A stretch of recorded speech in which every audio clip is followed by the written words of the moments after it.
part of what we do in the courthouse, is to allow the public to see and hear everything that we do. And the solution we've come up to that is to live stream the proceedings on YouTube. I'm letting everyone know this, so you're aware that this is happening, but also I want to make sure everyone understands that it is not recorded. The moment that we stop the proceedings, the live stream is deleted. And so if anyone wants to make a record of these proceedings, they will have to bring their own court reporter. All right. Are counsel for both sides ready to proceed? Yes, Your Honor. Yes, Your Honor. All right, good morning to you both. So we're here for Beautiful Homes of Florida, LLC versus Ludmila Craig, 17 SC 871. Is there anything we need to address before we get started? No, Your Honor. No, Judge. All right. I have Mr. Vosmera and it looks like Peter Adamic present. Are these going to be our witnesses? Yes, Mr. Vosmera will be my witness. All right. Mr. I think Peter Adamic is also with Ludmila Craig, the defendant. All right. Correct. Mr. Adamic is Ms. Craig's husband. I see. And are all three of these folks going to testify? Because I can go ahead and swear them in now. Yes, Your Honor.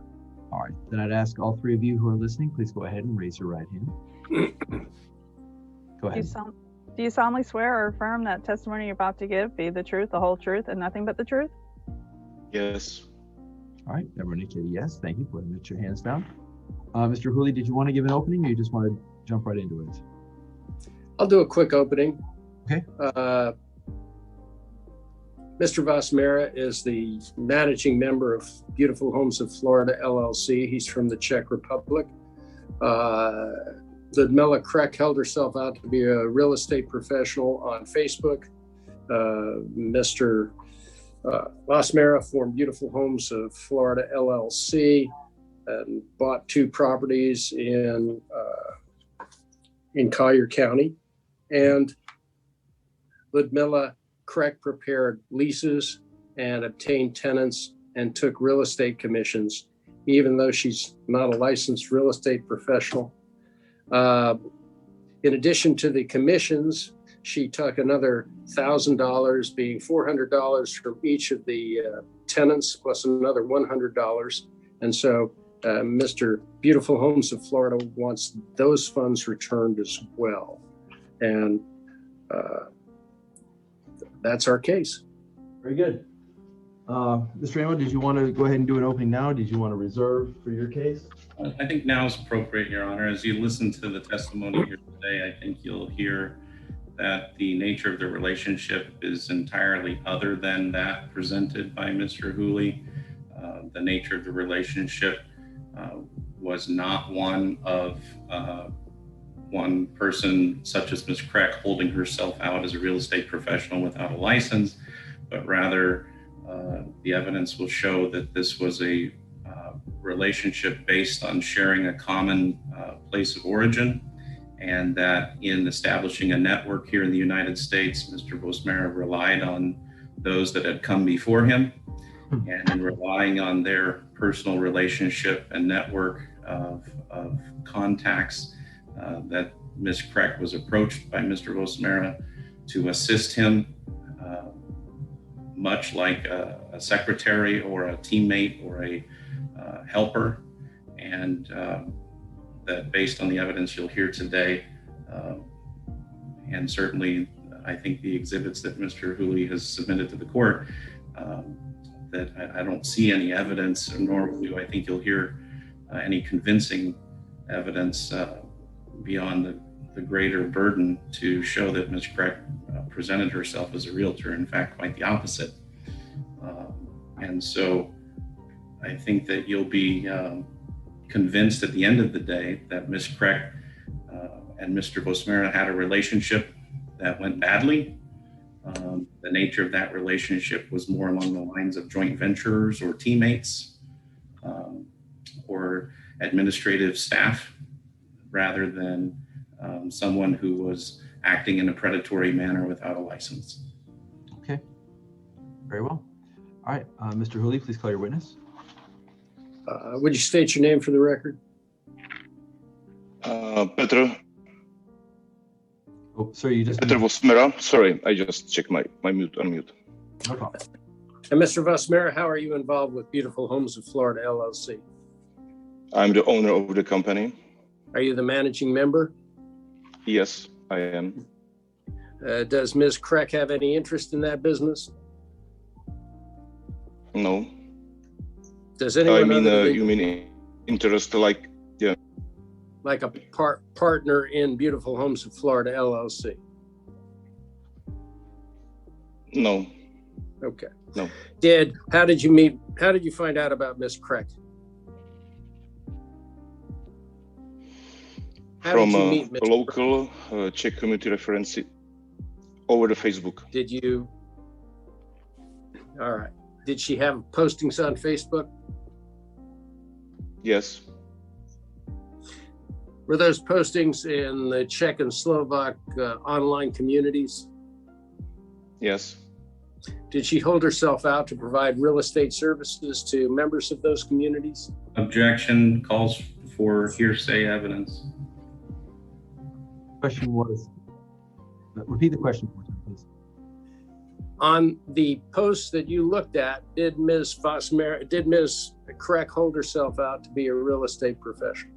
Objection, hearsay, Your Honor. Your Honor, it's not being submitted for the truth of the matter asserted. It's a determination of actual statements that occurred. Whether or not they're true is not material to the case. I agree. Objections overruled. yes, she did. As a result of those postings, did you contact Ms. Kreck? Yes, I did. Did you purchase property in Collier County? Yes, I did. What properties did you purchase in Collier County? I bought our family house and myself, and for like Beautiful Homes of Florida, LLC, we bought 2 condominium units in Treviso Bay. I'm going to show you Exhibit 1. Do you have a copy of Exhibit 1? Yes, I have. Okay. Is that one of the units that you had in Treviso Bay? Yes, this is the Okay. contract. Did you prepare that lease? No, I didn't. Who prepared that lease? Madam Craig. Okay. And what is the unit number that's referenced there? If I can read right, it's 4743. Okay. Unit And number. I'm going to draw your attention to Exhibit 7. Do you see that residential lease? Yes, What unit I is- can see that. What unit? is that? 4711. Okay. And who prepared that lease? It was Madam Craig as well. And did she take any money for preparing those 2 leases and renting those units? I'm sorry. As I understand, Where was the second lease? The second one is Exhibit 7, Your Honor. Oh, thank you. All right. All right, please continue. as I understand, it was a part of the realtor's job. So it was part of the commission she asked. Did she tell you she was charging a commission? Yes, Did she ever send you an invoice for those commissions? yes, she did. I'm going to draw your attention to Exhibit 5. Mr. King, were you intending to introduce these exhibits or? Yes, Your Honor. I'll do that. I was going to do that at the end, but Your Honor, I move Exhibits 1 and 7 into evidence. Any objection, Mr. Amo? No objection. All right. 1 and 7 will be admitted at this time. Okay, I'm identifying Exhibit 5 for identification. Have you seen Exhibit 5 before, Mr. Vosmera? Yes, I did. Did you receive that from Ms. Kreck? Yes, I received it. Was it your understanding she was charging a real estate commission? Yes, this is my understanding. I move this into evidence. Mr. Amo? Any objection, Mr. Amo? No objection. All right. Exhibit 5 will be entered at this time. Your complaint is for $3,850, and your receipts here for $2,950. What happened? Why are you claiming the other $900? Because I was out of the States. I had no control. I asked for the money flow, and I got evidence 6. Let me stop you. Did she charge an additional $400 to each of your tenants? Yes, she charged another 300 and 400 from tenants, and another 100 per unit again. What did she tell you about that, or did you find that out from your tenants? Yes, I found it out from the tenants and also from her. She sent me an email. Okay. Did you authorize her to make those charges? I didn't know about that. Did you authorize her to retain that money? No, I didn't. Is that why this is contained in the complaint? Excuse me? Is that why the amount in the complaint is $3,850? Yes, this is the content of the amount. Yes, this is why it's in there. I have no further questions. All right. And I'm sorry, I don't know if I've been mispronouncing your name. Is it pronounced Amo or Amo, sir? It's Amo. Amo. Okay. All right, Mr. Amo, please, if you will. With hard vowels, yes. I think it used to be spelled differently. I think it was EMOND until they came across from Canada. And someone in Detroit must have shortened it. Yeah. My ancestors from Latvia did not have the last name Brown. So go ahead, please cross-examine. Mr. Vosmera, you mentioned that you were out of the country often. Where were you located most of the time? Czech Republic. And you mentioned that you found Ms. Krek on Facebook on a Czechoslovakian Facebook page, is that correct? Yes, it is. And did she contact you or did you contact her? I wrote to the group that we are searching for a property, and I got the answer from her, and she was also promoting a lot of properties into the group. So, Mr. Vosmera, are you here in the United States on an investor visa? I'm going Yes, I am. Wait a minute. Answer. What's the objection? The objection is that Mr. Vosmera's immigration status has no bearing whatsoever on any of the facts in the case, and it's only being gone into for, to embarrass. Your Honor, there's no prejudice here. It's just a status that puts him in a position of looking for help. What's the relevance? The relevance is the nature of the relationship and how it began. I don't think that has any bearing on his visa status. How does his immigration status? Only to the extent that, I guess I can rephrase. Okay. Mr. Vosmera, you were trying to purchase a home in 2015, is that correct? Yes. This is the home. I don't know, 2015, but I was searching for a home, yes. So let me just presume that in late 2015, I presume you were trying to locate a mortgage and secure funds in order to buy property. Is that correct? Yes, I was searching for financing as well. Okay. And were you reaching out to the Czechoslovakian community and the network in order to seek help with finding lenders and mortgage providers? No. Were you reaching out to the Czechoslovakian community trying to find realtors for any particular reason? For example, your realtor wouldn't respond to you? Not really. So, Mr. Vosmera, when you purchased these properties in 2016 in February for Beautiful Homes of Flora, LLC, you didn't use Ms. Krek to purchase those properties, did you? Could you please repeat the question one more time? You did not use Ms. Krek as your realtor to purchase properties, did you? Which properties you are talking about? As I told you, I bought more properties. The two Treviso Bay, Trevi Court condominiums that you own as beautiful homes of Yes, Florida. I use Madam Craig to purchase these two properties. How could you use Madam Craig to purchase those two properties if she's not a licensed realtor? You answer me. She was in touch with me. She cared about all the visits, all the showings, all the communication, all the paperwork. So, as I understand, she did all the realtor's job for me. So in February, it's your testimony today that in February of 2016, you purchased these two condominiums using Ms. Craig as your real estate agent?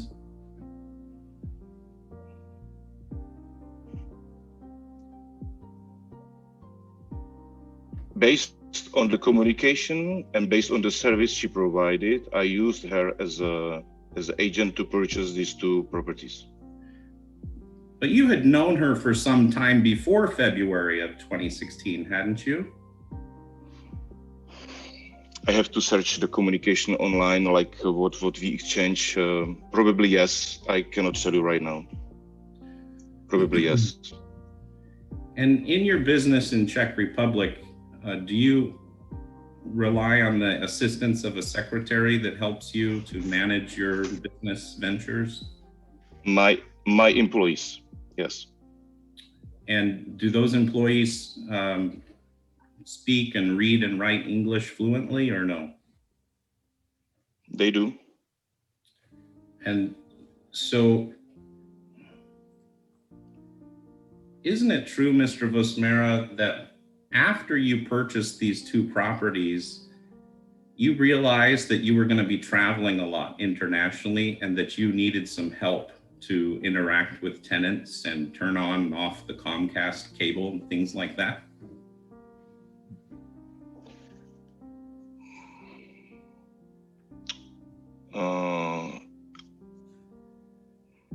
Yes, I understand what you're asking. Yes, I realize that I'm gonna have to arrange the local service to maintain the rentals, and I was shopping for the rental realtor. Okay. And isn't it true, though, Mr. Vosmera, that you knew, in fact, that Ms. Craig had told you that she's not a realtor? I don't remember that. Isn't it true, Mr. Vosmera, that in fact, when she told you that she was not a realtor, that you said to her, "That's okay. I don't need a realtor. I've already bought the properties. I just need help because I'm busy traveling." No, I don't remember that. No, I don't remember that. Had you had dinner at Ms. Craig's home prior to purchasing these properties in February of 2016? Yeah, I believe so.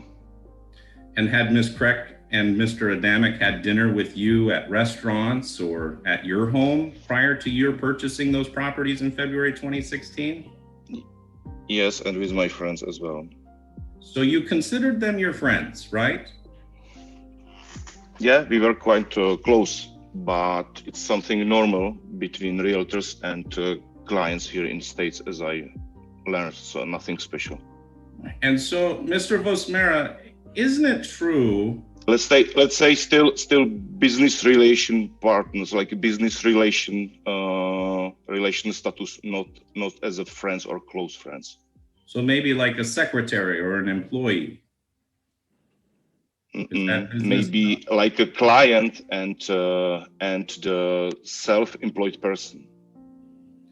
Okay, so isn't it true, Mr. Vosmera, that Mr. Adamic and Ms. Craig purchased furniture to assist you in furnishing the condominium, the first one? Yes, they purchased the furniture. Do you know of many realtors that assist in purchasing the furnishings for condominiums for their clients?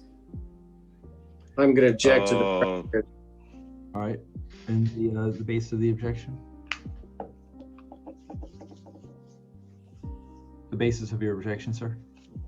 he has no, without providing a foundation that he's sufficiently familiar with the services of realtors in Collier County, I'm not sure that he can answer that. I'm only asking for his personal knowledge, Your Honor. All right. Sir, do you have any knowledge about the professional activities of realtors in the Collier County, Naples area? The simple answer is no clue, because I was in touch just Madam Craig, and so no clue.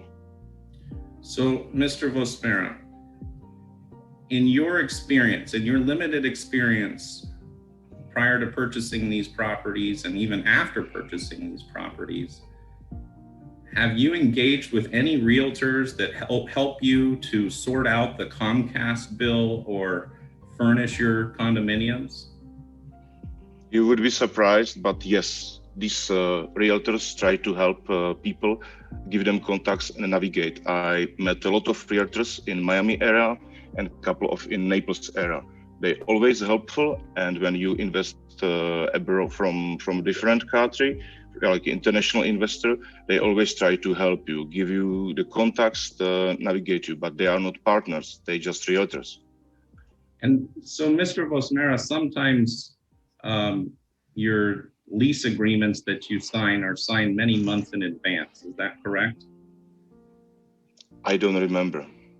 So, for example, if you were going to be renting for a seasonal rental to some tourists that were coming to Naples, you might sign a lease in June for the following January, February, and March. Is that correct? I don't know. Depends on the tenant, and it depends on the season and type of the market. It was the old way how it worked in Naples and other areas, but it changed and depends on the source of the client. So I cannot say yes. I have to say no.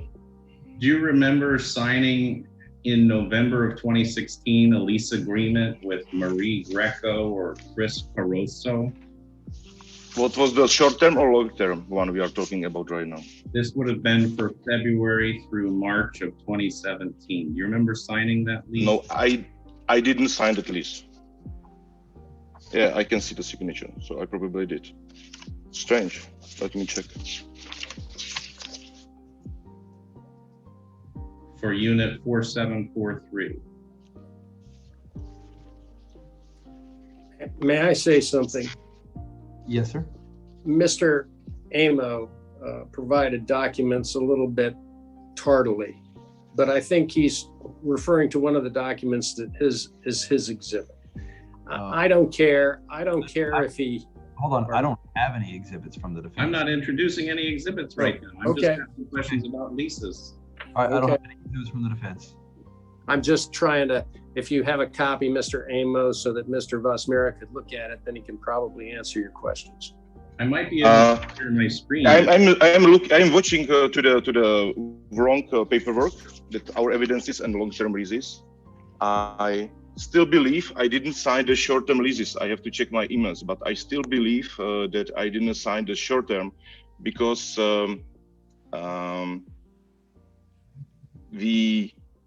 I didn't sign the short-term. Period. Okay, so I have to check my emails further, but I believe I didn't sign them. okay. Are you aware of a lease agreement that was prepared for Maureen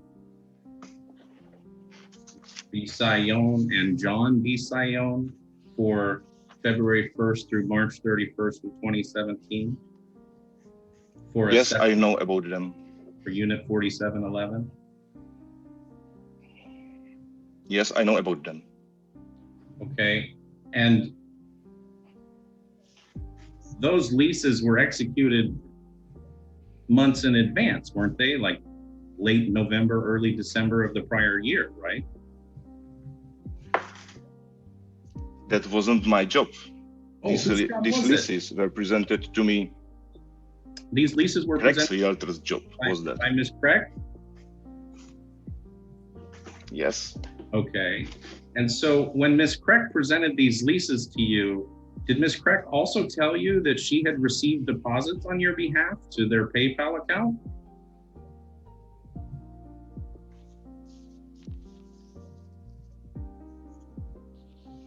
Yes, she did. She told me that she received that deposits, but And- she didn't provide me the evidence.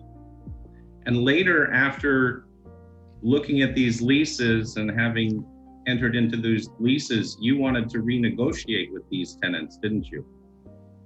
I'm going to object. I believe he testified he didn't sign the short-term leases. Is that what you're asking, Mr. Amo? No, I'm asking a totally different question. Okay. Different question that presumes that there was a lease because there were deposits received. But the question really goes to Mr. Vosmera. Did you attempt to renegotiate these leases with the tenants? Yes, because it was signed so in advance. And when And it was signed in I advance, just checked the market prices. Let me Yeah. answer you. so do the market I just checked the prices on the market. I seem that they were underpriced. So that's the reason I didn't sign these leases, because they were underpriced.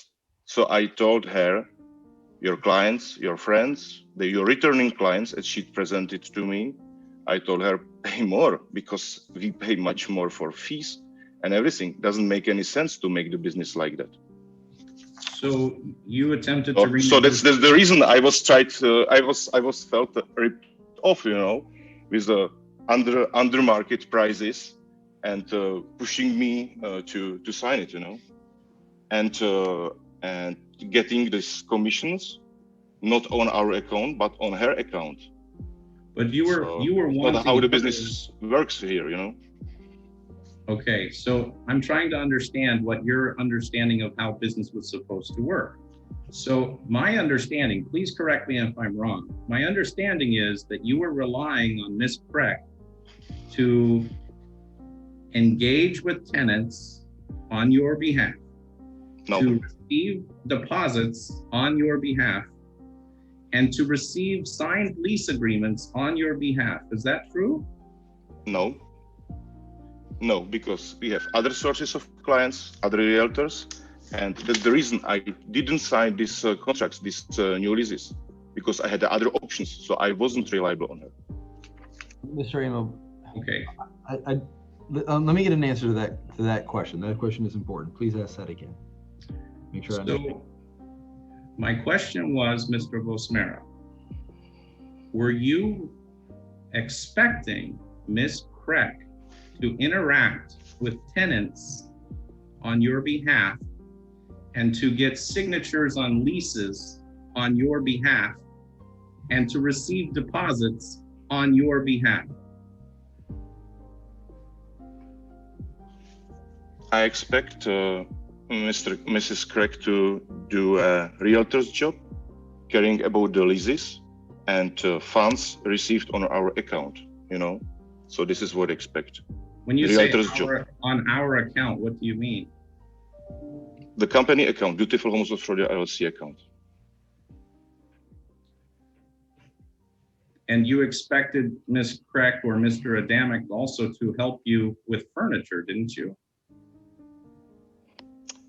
Let's say it was their decision. They had the clients, they had the under market contracts, and they want to rent it out as fast as possible. So they were quite pushing on me.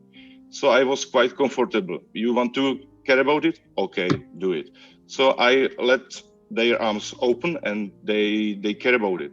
But you still have a lot of different ways to care about it, you know? So I wasn't really dependent on them. So, Mr. Vosmera, in fact, when one of your tenants that rented for a short term moved out, I believe 2 male tenants, when they moved out in 2016, one of the pieces of furniture went missing, didn't it? Like a king size bed or a queen size bed, did it go missing? I cannot tell you anything about that because we didn't get any handover documents. So I have no idea what was in there, what wasn't not there. So I was just able to check the apartment, what was really in there when the tenant moves out. And when you checked the apartment, you demanded Ms. Kreck reimburse you for the missing piece of furniture, didn't you? I was demanding her for the handover documents in the beginning for the furniture she supposed to deliver, and deliver me the documents for the time when the tenant left. And she stopped communicating. You know, she just didn't deliver anything, just the pieces of bills where we cannot barely read what's in there and what's supposed to be really in there. So she refused. So I don't know. So let me clarify. She refused to come to the unit to assist you with inspecting the unit. She refused. Yes. She refused to respond to your demands for monies for the missing bed or furniture. I don't know. I don't remember that type of communication. I only know that she didn't provide me the handover document for the furniture for the client. She refused to come there. She just told us do it by yourself. And isn't it true, Mr. Vosmera, that you demanded that she reimburse you for missing furniture, even though the tenant had told you that they took the furniture by mistake and disposed of it? There's no reimbursement for the furniture. I just told her take away all the furniture because it's rubbish. I don't know what's in there, what should be in there. I had no clue what was really about. You know, I just moved the bed furniture to the storage room, buy the new furniture, and told her, okay, move it away. I sent her maybe 2 emails. She didn't respond any of my emails. We were switched to the bin. You know, this is what happened with the furniture. But you were offering to reimburse her for some of the furniture, weren't you? Certain pieces that you thought. Yes, certain pieces were quite okay, and I suppose that it's really uneconomical or doesn't make any sense to throw it. But I told her, move away all the furniture. No response. I offer her, I can reimburse you for something. It's still in okay conditions. No answer. Okay. So are you aware, Mr. Vosmera, that when you attempted to renegotiate those short-term leases for February and March of 2017, and those contracts were either broken or rescinded, that Ms. Kreck had to refund the deposits that were given to her from her PayPal? No, I don't understand that way. Isn't it true, Mr. Vosmera, that your assistant in Czech Republic communicated by email often with Ms. Kreck to discuss how things are charged to tenants, like utilities or Comcast cable or things like that? She did, because she did.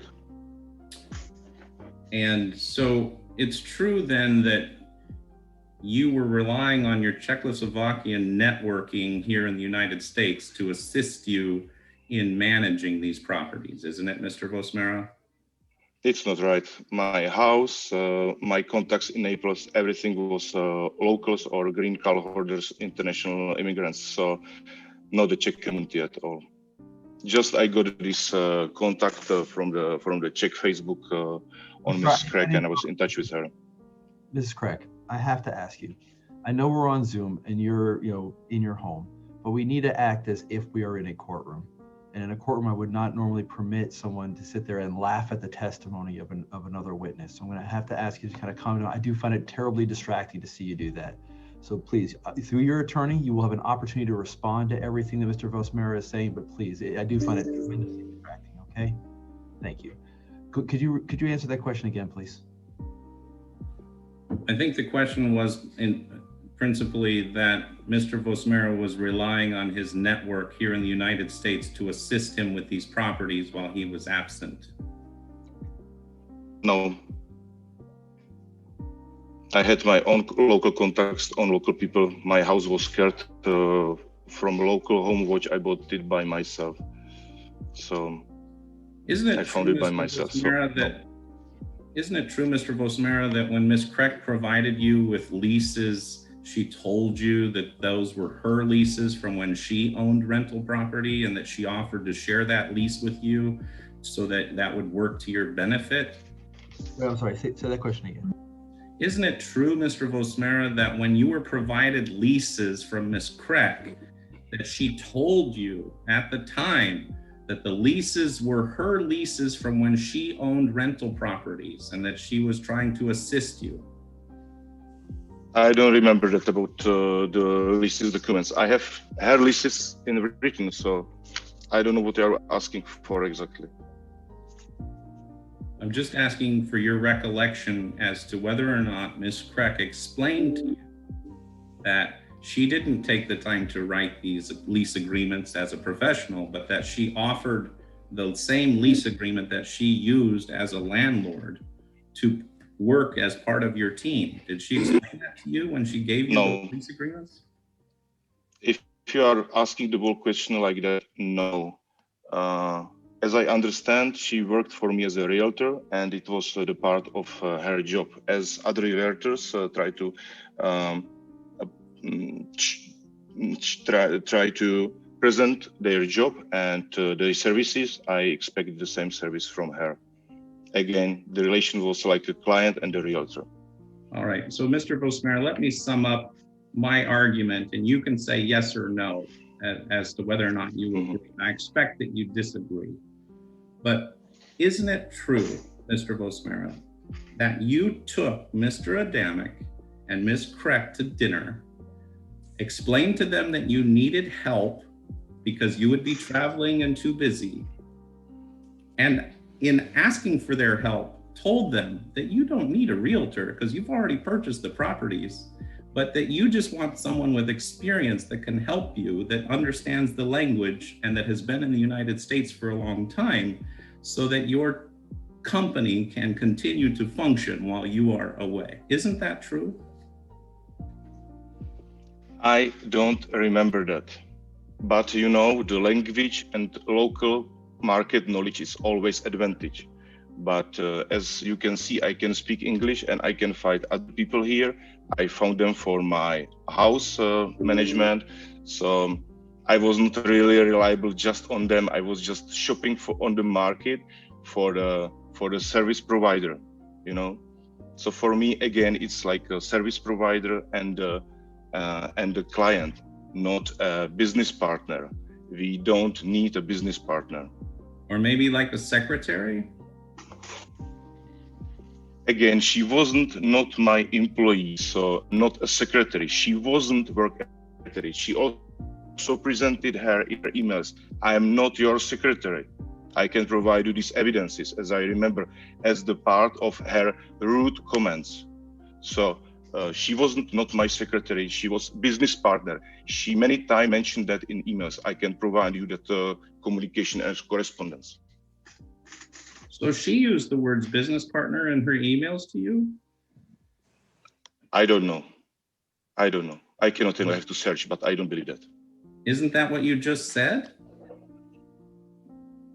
Yeah, because we are talking about the business partners and my English words are limited, you know, but she presented her more like professional. Okay, this is the right word. Okay, so Mr. Vosmera, help me understand. You run a very successful company in Czech Republic, don't you? I hope so. What is the nature of your business? My nature of the business, I have two businesses, let's say. One is IT and software development, cloud and data center running, and the other real property investment. Okay, so real property investment and IT development, is that correct? Yes. And those businesses both require pretty extensive language skills and expertise, do they not? I don't know. My education is economics, so I'm trying to just orientate in these businesses. All right, I have no further questions for this witness. Thanks, sir. Mr. Julian, you redirect. Some redirect.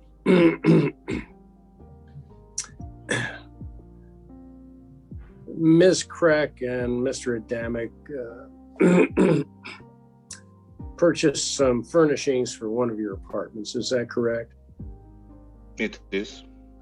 Did they send you a bill when they purchased the? No, they didn't.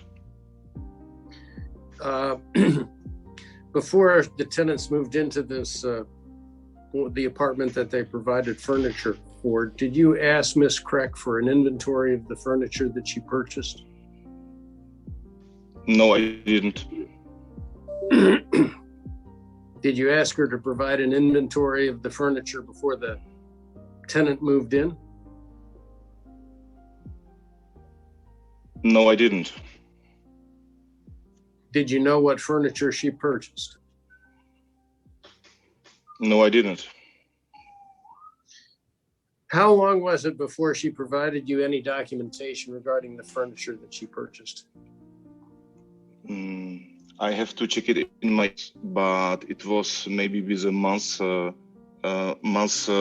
time difference between the actual furnishing the condo and delivering the paperwork. And the paperwork was just the bills you can see in a scan, but really hard to read, and no list of the furniture, of the items. Did you give her an opportunity to recover the furniture that she provided? Yes, when the tenant moved out, we just checked the flat and try to understand what's really in there, and try to understand her bills. So just figure out what's happening. Mr. Amo claims that you told Mrs. Crack that you wanted reimbursement for a missing bed. Did you ever demand reimbursement for a missing bed? Yes, I did. It was just the first day when I came. Yes, I did. How much were you asking? How much did the bed cost?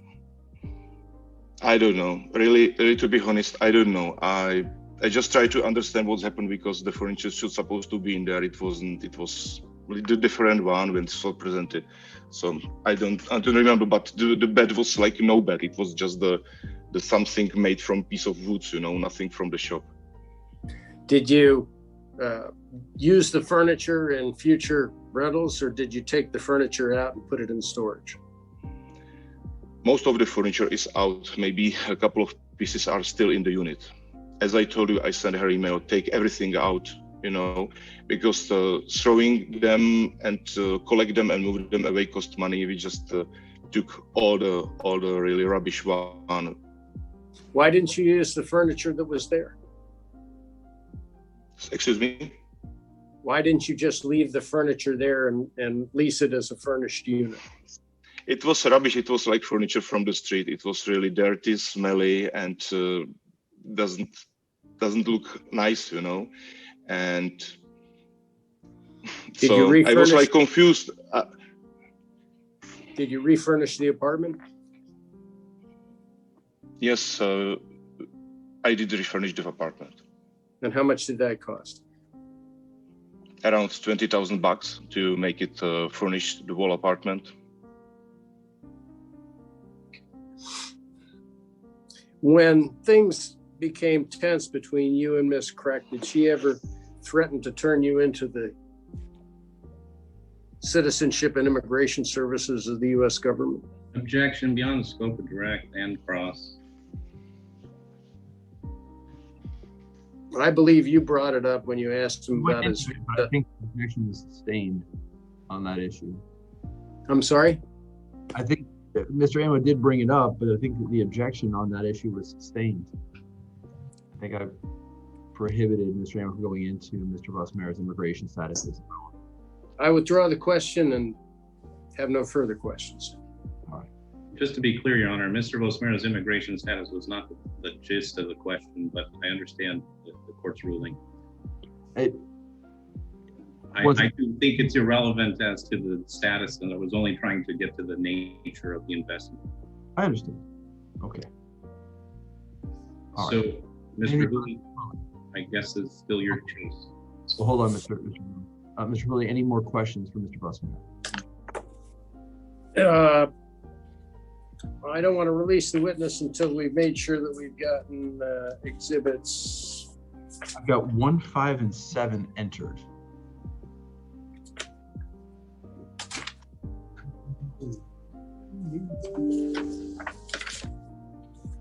Was there anything else you were intending to enter? Because there were a number of other exhibits that were sent.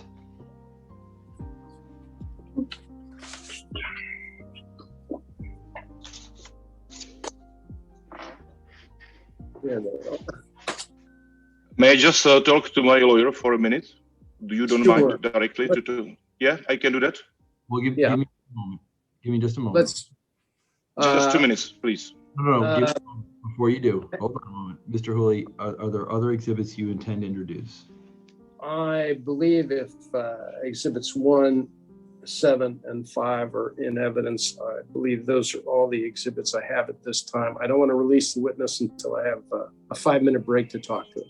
Certainly. Were you otherwise, and I'm not asking you to rest quite yet, but barring anything else from the client, the expected end of the presentation of the plaintiff's case?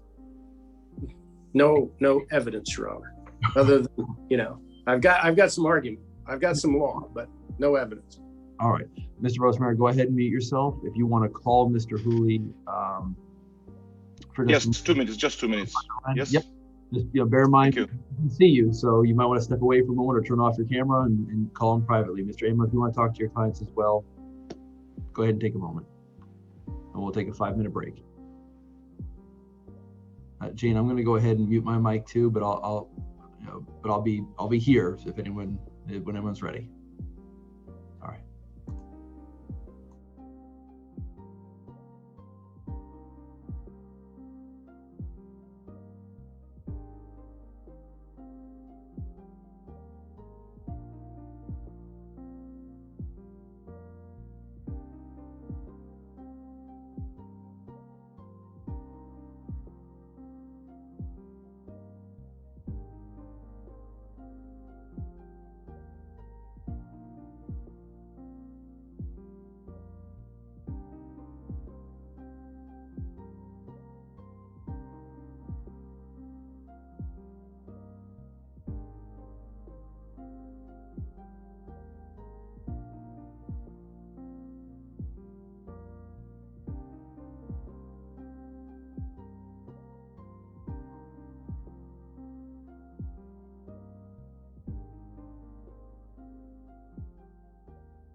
Hey. I'm back. All right, I'm here. Okay, I'm back as well. All right, let's just wait for everybody else to join us and we'll get started again.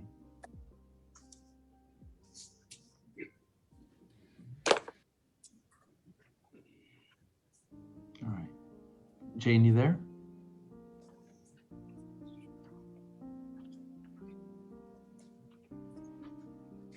No, we will need our clerk. Oh, there she is. Hello.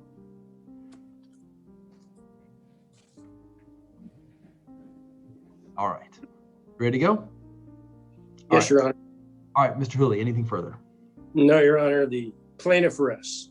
All right, Mr. Amo. Your Honor, the defense calls Mr.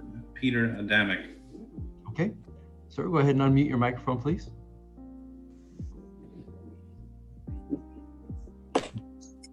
Need you to turn your microphone on. Down below your screen, Mr. Adamic, there's a button that says unmute. All right. It looks like an old-fashioned microphone. Now we can hear you. Okay. Yep, I can hear you. Very good. Good morning. Good morning. So, Mr. Adamic, before we proceed, I just have to remind you that you're under oath, that you raised your right hand and you already swore to the clerk to tell the truth and nothing but the truth. Do you recall that oath? Yes. All right. Mr. Adamic, is your name spelled correctly on the screen in front of you? Yes, it is. And Mr. Adamic, where do you live? I live at 10333 Heritage Bay Boulevard, Naples. And Mr. Adamic, what do you do for a living? I'm a real estate photographer and also working part-time right now in retail. So, Mr. Adamic, have you ever held a real estate license? Never. Have you owned investment properties or rental properties? Yes. And how did you come to know Mr. Vosmera? Mr. Vosmera contacted us somehow. I don't remember details, but would it assist you to remember a timeline of sometime in 2015 or 2016? it's been some time ago. I don't really remember a lot of details now. When Mr. Vosmera contacted you somehow, what happened? Well, we had an understanding that he needs help with furnishing his newly bought condos, or at least one. And we were willing to do that because we became friends. So Your Honor, I see Ms. Kreck helping Mr. Adamic with his testimony. I'd like a ruling from the court on that, please. Mr. Amo, I'll request that you please inform your clients. I'll make an instruction, Your Honor, if the benefit of the court. Ms. Kreck, you must remain silent while Mr. Adamic is testifying. If you are even speaking or thinking out loud for yourself, it disrupts the court. So Mr. Adamic cannot hear you speaking in his ear or having any help with any answers, okay? So, Mr. Adamic. Go ahead, please continue. You mentioned that Mr. Vosmera approached you and that he needed some help. You said that he needed help furnishing the units. What did you do? Well, I helped to find furniture that he asked us to buy for him, and I tried to locate the furniture. We tried to purchase furniture for a good price. We didn't want him to pay too much for it, so we were doing a lot of research before we bought something. When we found some furniture, I had to put it together. I spent a lot of time putting the furniture together because, as you know, a lot of these things are coming in the boxes, so they have to be put together. So about how much time did you spend putting furniture together and helping Mr. Vosmera? Let me think. It was it was a couple of, we've been in this apartment, in this condo that we were furnishing several times. So every time we've been there up probably 4 or 5 hours, maybe 4 times, 5 times. And did you know Mr. Vosmera before he asked you for help purchasing furniture or help with these condominiums? Not before we get contacted with him. And what was your understanding in terms of the relationship with Mr. Vosmera? Sorry? What was Second. your understanding of the relationship from you and Mr. Vosmera? My understanding was that he needs help with that. We've been on friendly terms. We were friends. Yeah, we kind of thought we would be like teammates. That we will do our part here while he's gone. We help him to furnish apartment, maybe check on tenants here and there if needed. So that's basically what he asked us, basically, that we did what he asked us to do. So other than being a landlord, working in retail, or being a photographer, have you had any other business experience here in the United States?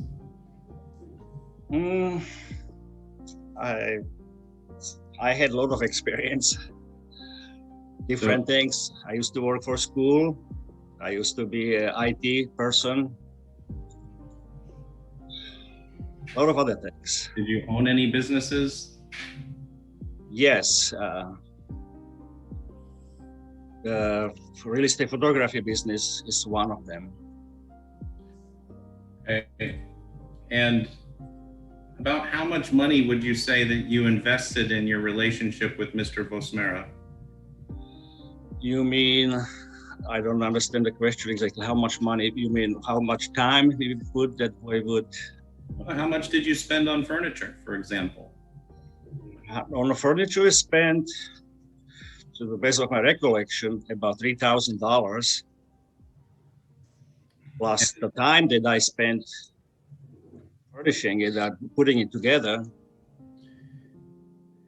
Who controlled the PayPal account, yourself or your wife? I did. And as it relates to the PayPal account, did you receive monies on behalf of Mr. Vosmera that were intended as security deposits or first month's rent? Yes, I did. I received it. And did you refund any monies to tenants when leases were broken or renegotiated? Absolutely. And so how were you supposed to be reimbursed for the furniture between you and Mr. Vosmera? I don't know how, but we were expecting him to pay us for it. We gave him bills that we purchased the furniture. We gave him copies second time when he asked for it again. So he had all the information that he needed to pay us. And he saw the furniture himself. He was there after it was furnished, before the tenants moved in or are supposed to move in. Did he know that you were receiving deposits to your PayPal account? I'm not sure if he knew that, but we may have told him that. And when those leases were broken or renegotiated, did you have to refund those monies out to potential tenants? Yes, we had to. So in the end, when the relationship was sour, were you still owed any monies? Yes. And why do you believe that you were owed any monies?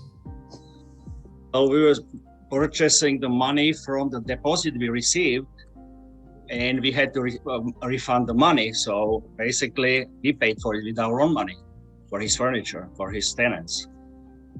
So help me understand. You intended to be reimbursed from first month's rents in order to compensate you for your expense of the furniture? Yes, something like, I'm not 100% sure, but I believe so, yes. I'm still a little bit confused about this money for the furniture. Is this something that was paid by the tenant, is this something that was paid by Mr. Vosmera? These monies that we're talking about, is this something that was, were Mr. Adamic and Ms. Craig, were they collecting rent from the tenants and conveying it to Mr. Vosmera? Did they deduct that? I'm still unclear as to the path. Well, let me, maybe I can help the court understand better. And that may be flushed out more easily with Ms. Craig's testimony. Okay. But as explanation, Your Honor, as I understand it, I don't know if you want me to go into that or if you just want me to continue the question. And there's a claim for this money. There's been a talk about this furniture that was purchased by these folks, that there's whether or not they entitled to compensation. Did they get compensation? Who did they get compensation from? None of that is clear to me. And I'm just Okay, so whether they're let entitled or not, me go through the, who got what money and from who, really help me understand, so I can focus on whether or not someone's entitled to the money or not. understood. So Mr. Adamic. Uh-oh.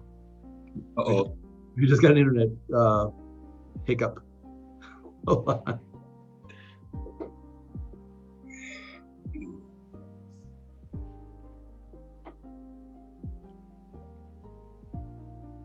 Is Mr. Amo frozen?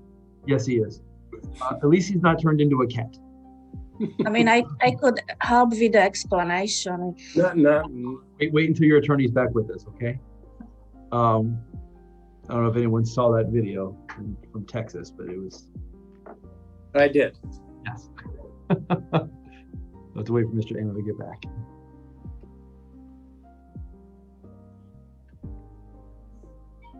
All right, we'll have to reconnect.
Your Honor, I'm going to have my paralegal see if she can contact Mr. Amo and help him out. So give me just a minute.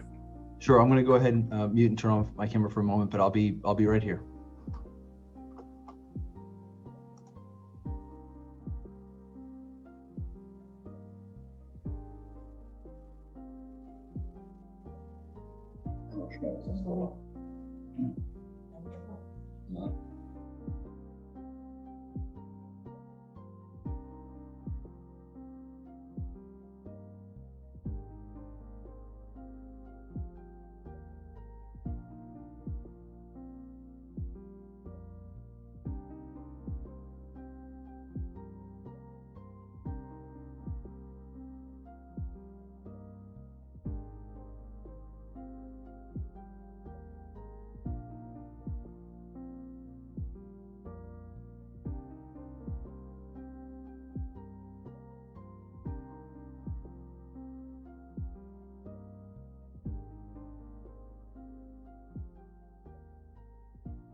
All right.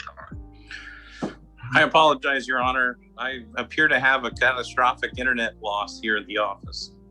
It's quite all right. I tend to have those only when I've got 50 or 60 people in my Zoom hearing. That's when the internet tends to kick me off. Usually on a big traffic hearing docket is when that occurs. So no problem. All right. I'll be honest with you though. Where we had left off was, I had a question about, the issue with this furniture, and the way the money may have transferred from one place to another, and I was hoping you could clarify that for me. Mr. Adamic, would you please unmute your microphone? Are you on your phone now, Mr. Amo? I am. All right. We'll hope for the best. All right. All right. Go ahead, sir.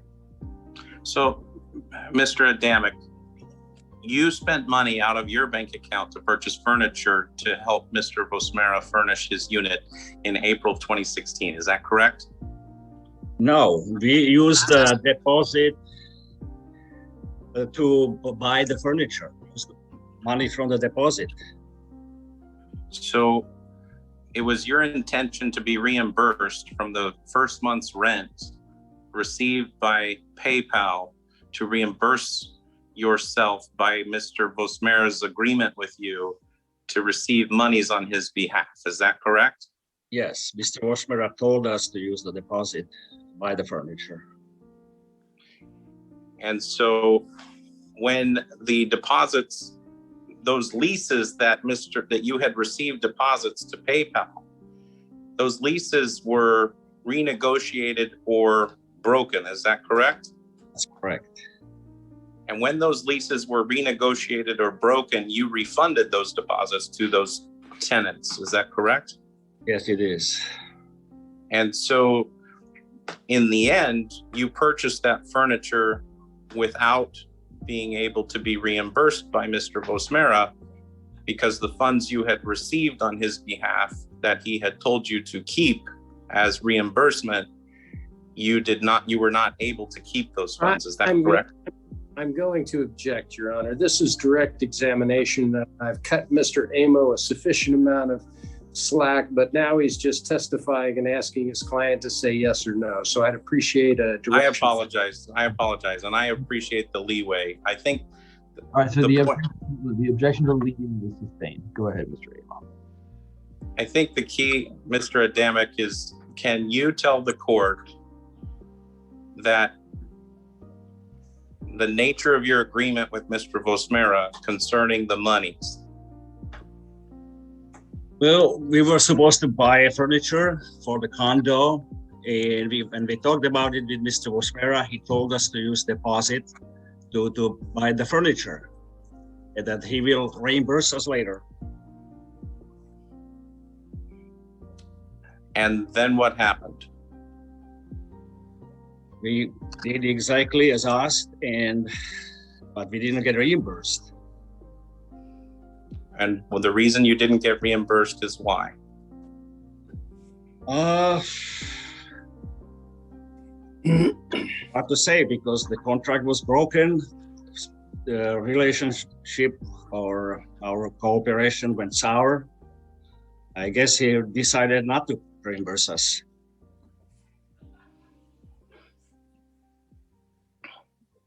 I have no further questions for Mr. Adamic. All right, Mr. Hooley? I have some. Mr. Adamic, you said that you were a photographer and that you were also involved in retail. What retail work do you do now?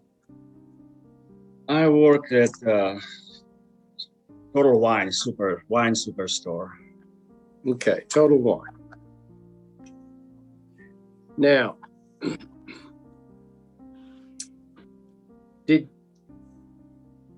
we've put 2 long-term leases into evidence regarding the Treviso Bay property. Did you furnish one of those units for the long-term lease? We furnished one of those units. For the long-term lease or the short-term lease? I think it was for the short term. So your understanding was that both of the units were unfurnished for the long-term lease? Actually, it was for both. I think it was for both. It was supposed to be for both. Yeah.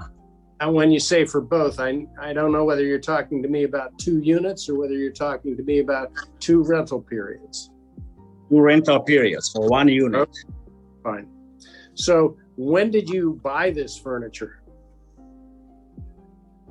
Well, it took us some time. I'm not sure about dates. If you're Okay, asking so- about dates, Let me help you out. You must have bought it before the long-term lease started, right?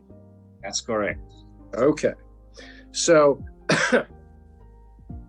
when you bought this furniture, did you come up with a list of furniture that you thought you needed to buy? Yeah, we just tried to do the basic things, like dining room, living room. Right. But my question is, did you send Peter Vosmera a list of furniture that you believed he needed to purchase? We didn't send him any list, but Mr. Vosmera, we talked to him about that, and he said, "Do it, furnish it." And Now, after you purchased the furniture, did you provide him with a list of furniture that you purchased and the amount of money that you paid for them? yes, I remember correctly. I've done all the discovery in this thing, and I've never seen that invoice. Do you have a copy of that invoice with you? It wasn't invoice, it was in person. Mr. Vosmera came to the apartment, to the condo with his wife and his colleagues or partners, and they examined everything and they were satisfied. And you handed him a list of what you'd bought and what the cost was? Yes. And do you have a copy of that with you? Oh, sorry, that was a long time ago. We supplied every document that we were asked. I don't have anything on Did me. you did you expect Mr. Vosmera or Beautiful Homes to write you a check that day? No. Why not? We knew that it cannot be done that way. It's not supposed to be done that way. I'm sorry. I'm sorry. What's not supposed to be done that way? We were supposed to use money from the deposit, which we used. Well, So you, we weren't in need of the money right at that time.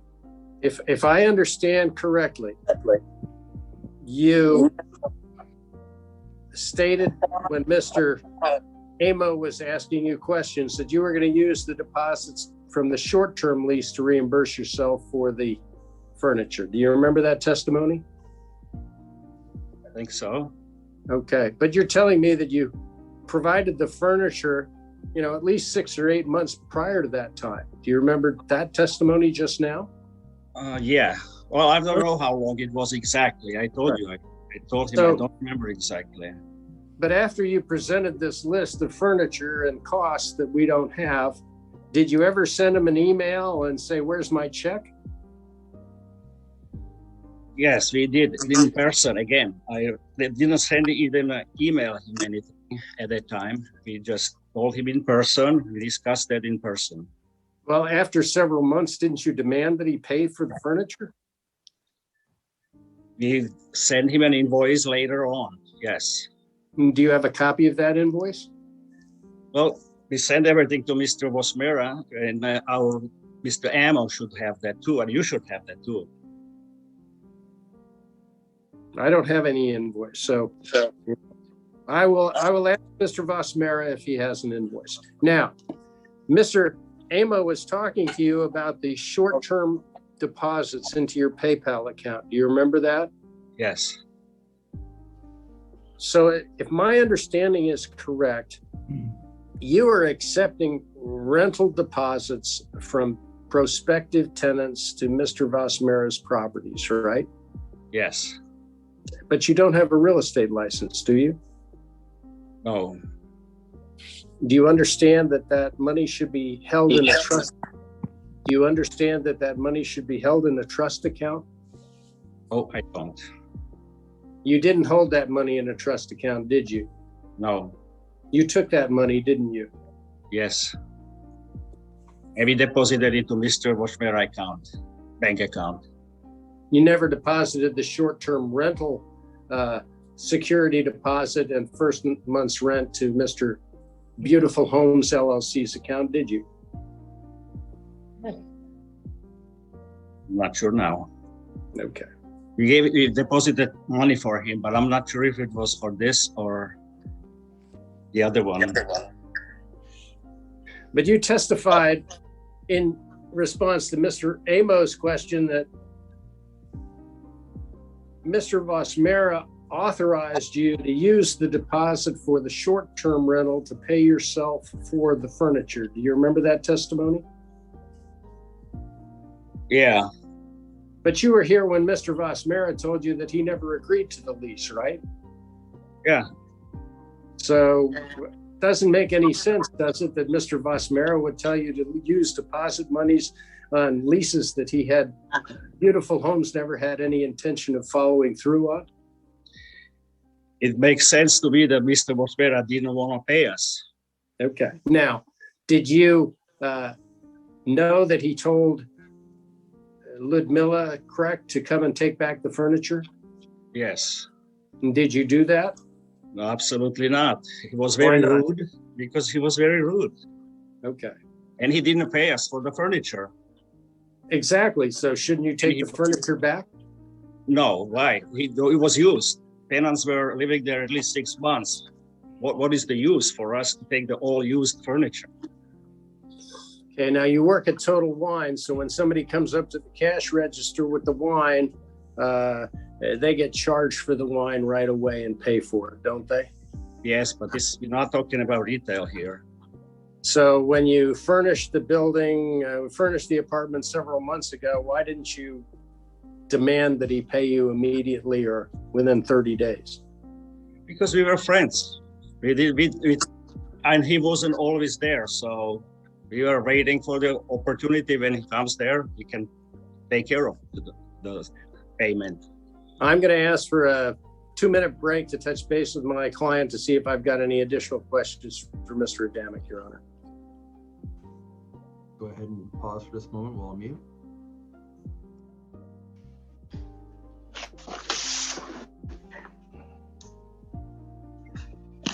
Nice move, John.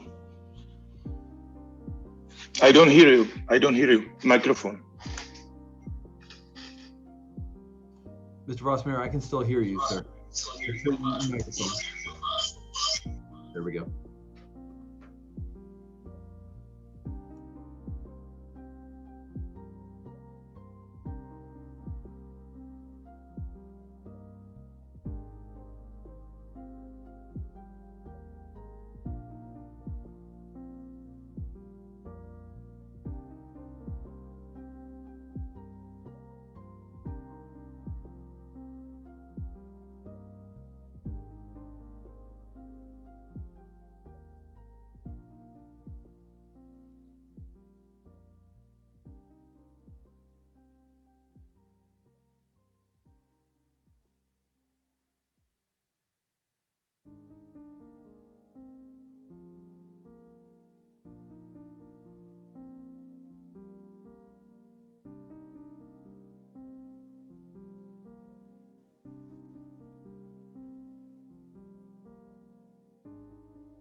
I have no further questions, Your Honor.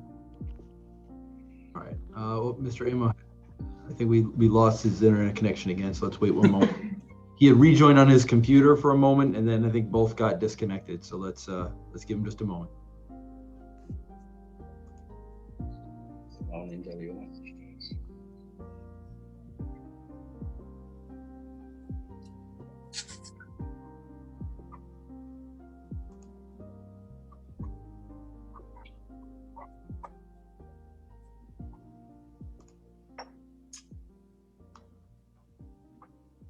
Your Honor, are we in recess? Because my email went down. I had to call my supervisor.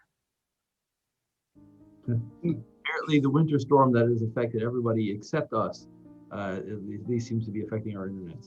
Oh, okay. We are in recess because Mr. Amo is having some internet problems. Okay, thank you. Yeah.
I'm going to step away for just a second.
There we go.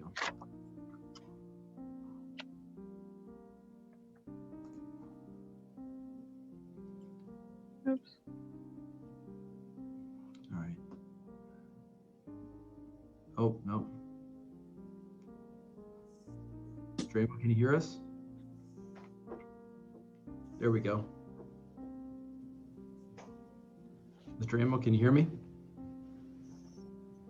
Sir?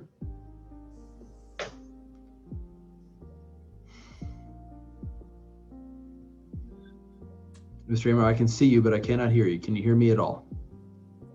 No. Let's see. Looks like he's connected to audio. There we go. Can you hear me? Okay. There we go. All right. And we're back. Okay. Yeah, we're back. Mr. Hooley indicated he had no further questions for Mr. Adamic. So, Mr. Amo, if you'd like to call another witness, please proceed at this time. Yes, I'd like to call Ms. Ludmila Craig, please. Yes, sir.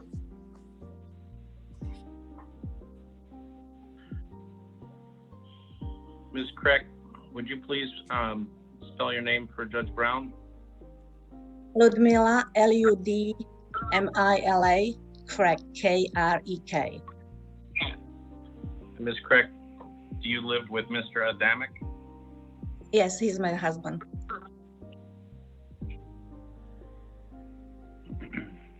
And Ms. Craig, how did you come to know Mr. Peter Vosmera? Well, he contacted us through the Czechoslovak community because he had problems with his house. He was looking for a mortgage, and his realtor wasn't responding to his messages.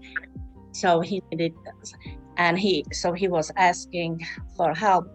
And if I could help him, I told him I'm not a realtor, but our daughter was. So, and he was like, could she help me? Because my other realtor is not responding to my emails or messages. She completely dumped me.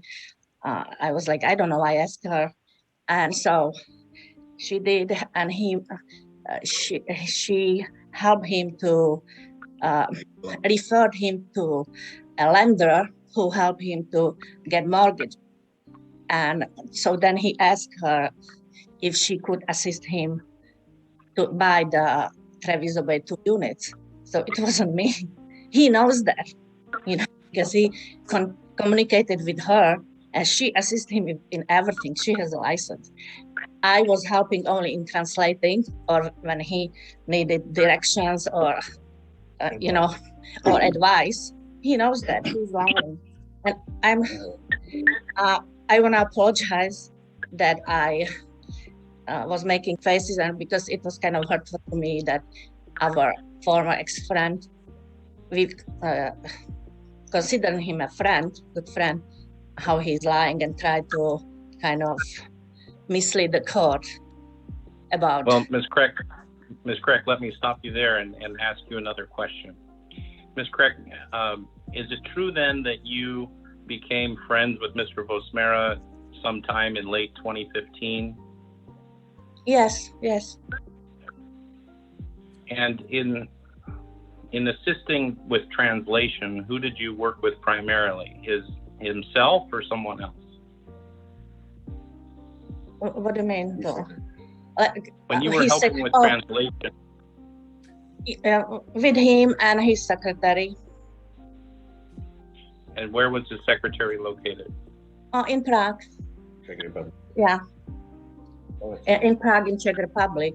So, let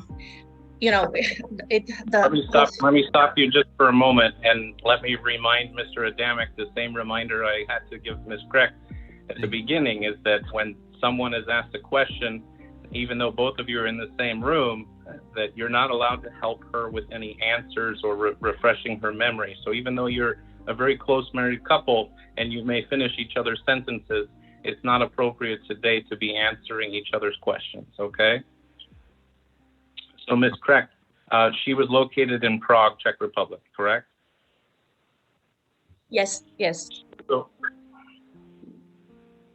on this Czechoslovakian web page or networking page, do you advertise any services? No. We only advertise our real estate photography, our real estate photography business, no other services. And he knew that. So when you say real estate photography, what does that mean? What do you do? Well, for example, with Treviso Bay, we were very familiar with we shot a lot of rentals there, units, and also lots of units for sale, because we are involved in the real estate photography. That's our primary business, and he knows that, and he knew that. So when he approached you on this website of fellow Czechoslovak peoples, what happened? Well, he was asking me that he has problems, and if I would know anybody who could help him, or if I could help him with the mortgage, and also that he is lost because, as I said, his realtor stopped responding to his emails. Now I know why, he was rude. But so I said, I don't do mortgages or anything, but my daughter does real estate, so she might know somebody. So he talked to her, and she referred him to a person she uses, and he got. But between you and Mr. Vosmera, what happened? Did you become friends? How did you become friends? Yeah, we became friends. He's a very nice wife and family. So we went to each other's houses. He kept constantly calling me. His wife got pregnant here. So he was like, could you help me with house insurance? He had some problems in the house with the repair. So could you refer me somebody in Czechoslovak community who could come and repair this stuff? All sorts of stuff, you know. And did you enjoy meals together? What else did you do together? Yeah, we enjoyed meals together. We went to each other's houses several times. We went to restaurants. We interacted with family. I mean, we liked them, and they liked us, you know. So other than helping each other with some basic questions or some referrals to your network, how did you come to decide to work together concerning these 2 rental properties? Because he bought it as investment properties, and his secretary was in Prague. He didn't have anybody here. He didn't know anybody here at that time when we were friends. So he asked us if we could assist him, if we could become his teammates. He told us specifically he doesn't need a rental realtor because his secretary will handle everything. He just needs somebody when he's out of the country to help him, or he also with advice because he didn't know Naples. He knew Miami, but he didn't know Naples and the neighborhoods and people. So, and you know, we were friends, so we were like, okay, what do you need? And I'm thinking, so first he wanted us to furnish the first unit, and we were talking about how we are going to do that. And he said, well, the best, I would like you to use the deposits from the tenants to furnish the unit. There were 2 types of rentals, short term and then long term.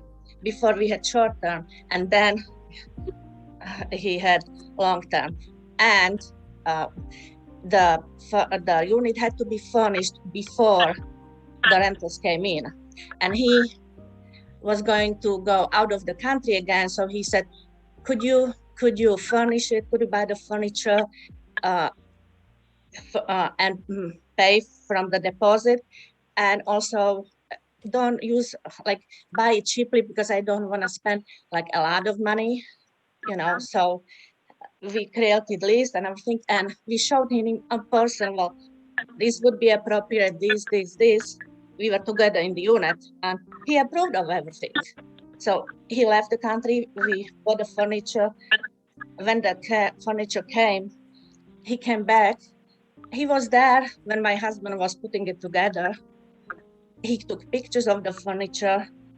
He got the inventory. He got Your Honor, I'm going to object. This is just a narrative. If we could just ask some questions and answer them.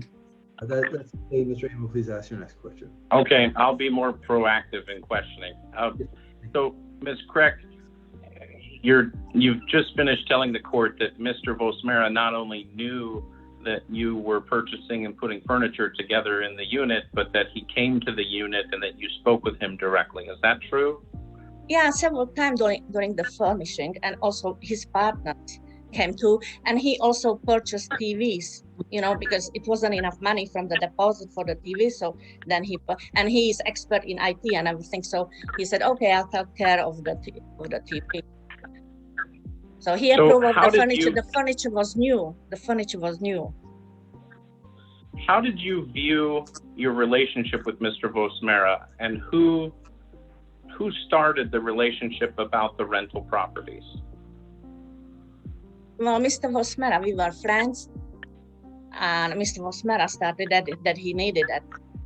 So, and you know, first we were thinking, well, but then I said, okay. He said, well, I just need help with this and this and this. We were friends, so we were okay. So, and we were talking about how he will reimburse us and everything, you know.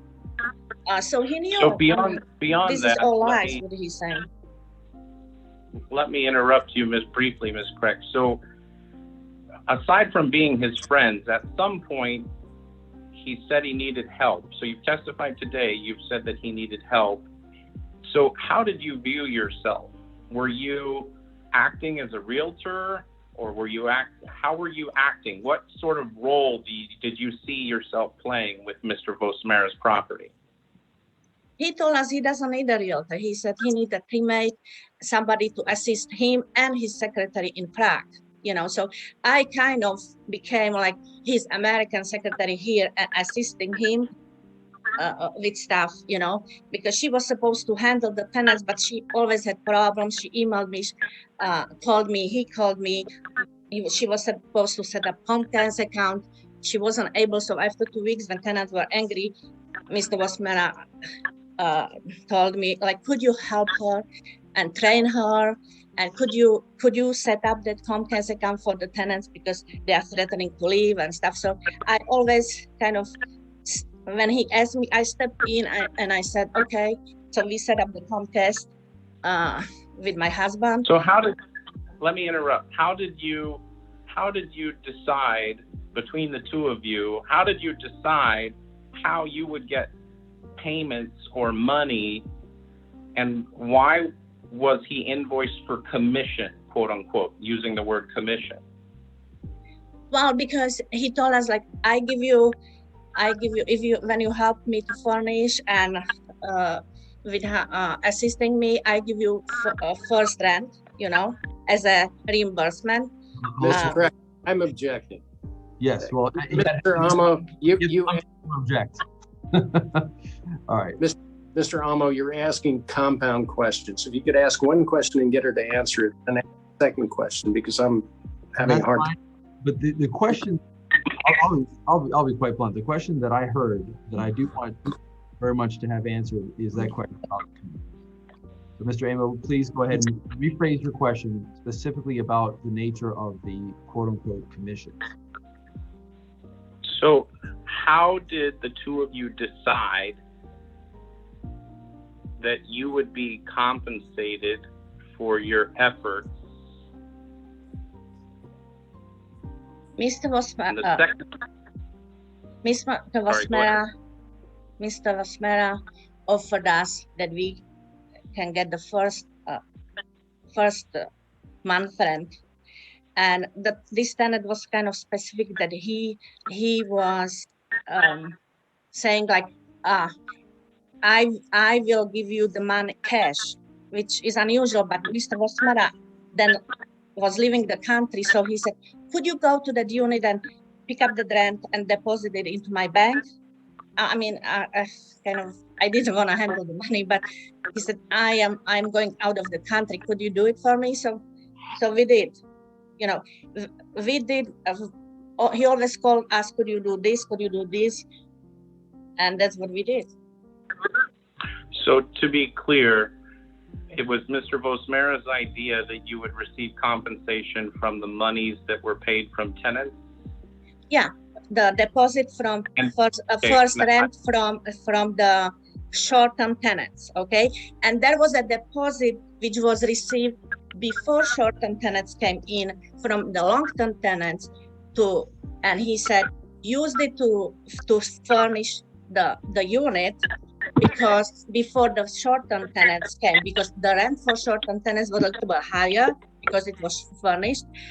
And then he was asking us also to furnish the second unit, but we said no, because he was again going out of the country. But we said no. This time we will do it more together. You will go to the store with us and everything. Not this way, because it is very time consuming for us.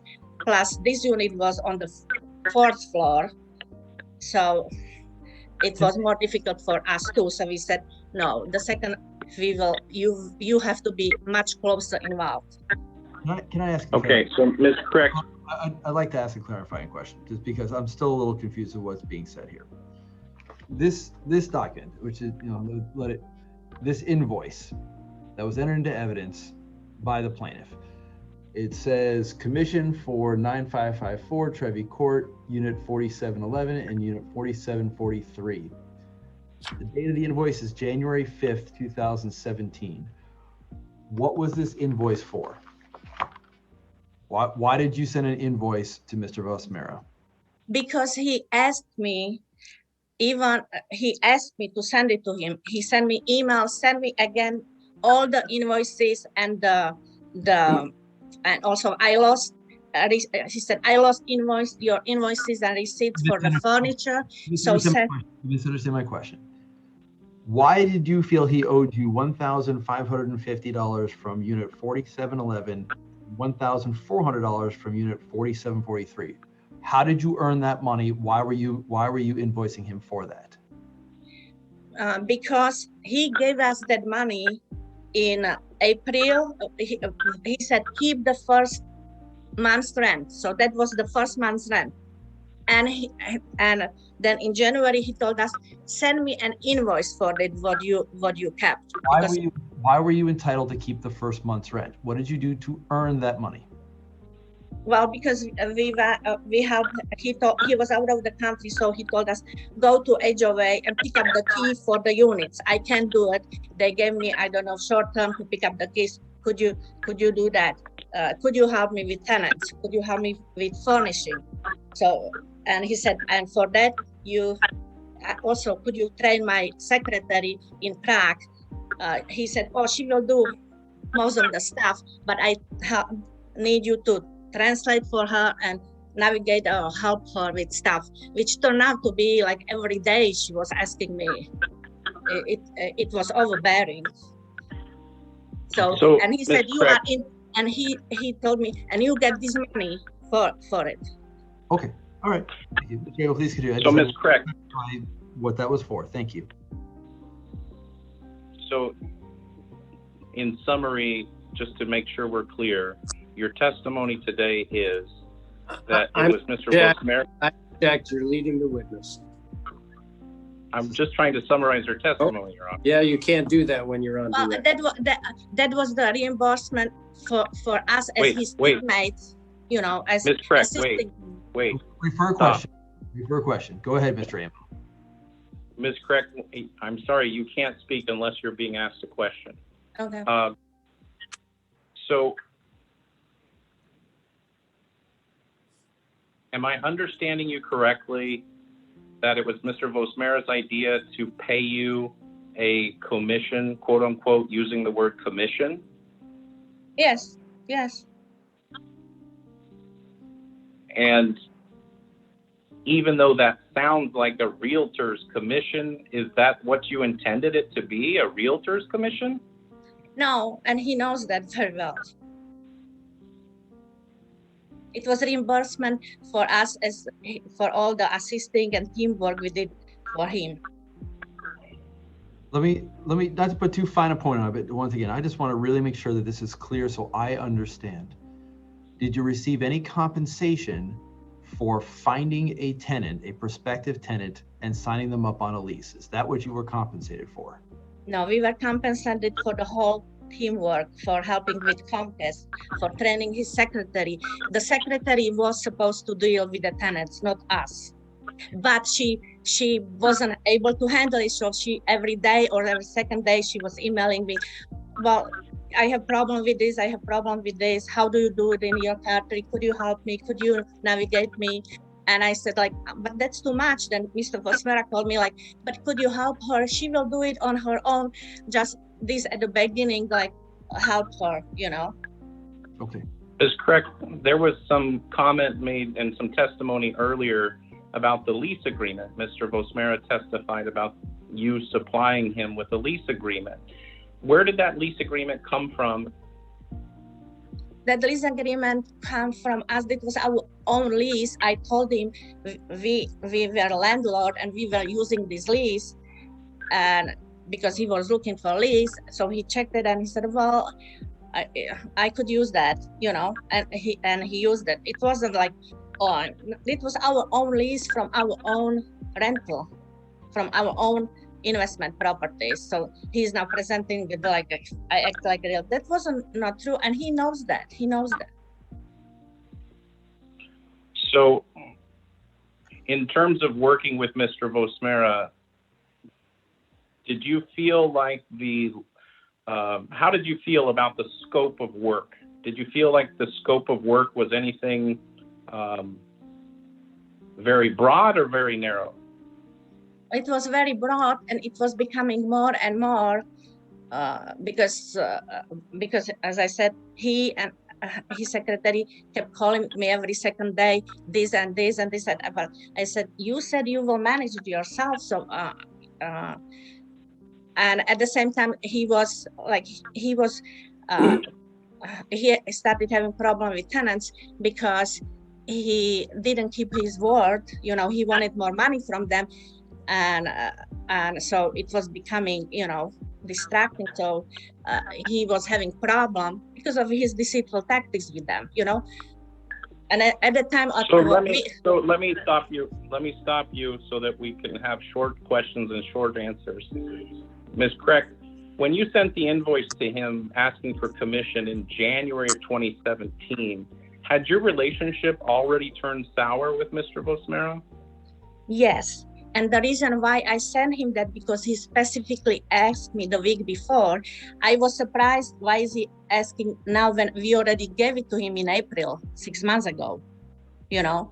But he wanted it, so I obliged and I sent him again, you know? So that's why it was in January. So if the court were going to make any decision here today, what would you ask the court to award? Well, I would ask to reimburse us for the furniture because of our assisting and helping him. He made huge profit. We, from our teamwork and from assisting him and spending hours and hours helping translate his secretary and stuff, we have lost. We have $3,000 lost because he didn't reimburse us for the furniture, you know, and he didn't reimburse us for any other assisting because as I said, the relations turned sour. And also he was trying to blackmail us with the furniture, that we move out of the furniture, when he knew at the time that the tenant made a mistake, and he did that, and the tenant contacted him and told him, keep my deposit for that because I made a mistake. But he still kept writing us, you moved the furniture, but we didn't. And that was the reason we ignored his email, because we knew that he's blackmailing, because he knew we didn't move any furniture. Mr. Amo, I have a quick question. Is there a pending counterclaim? Because I remember a counterclaim was sought and there was an order dismissing the counterclaim some time ago. Is there still a pending counterclaim? The counterclaim, the order dismissing the counterclaim was entered in error. I believe that you reversed that counterclaim. Sorry, I was just going, this has been going on for a while. So you reversed the dismissal. We had a lengthy hearing at that time. But I think really here, Your Honor, if you'll give me just a brief recess, I'd like to speak with my client off the record to determine if there are any other topics left unturned. But as the court sits here in equity, I think we're almost finished here. No, that's fine. Go ahead, take a moment, everybody. Okay.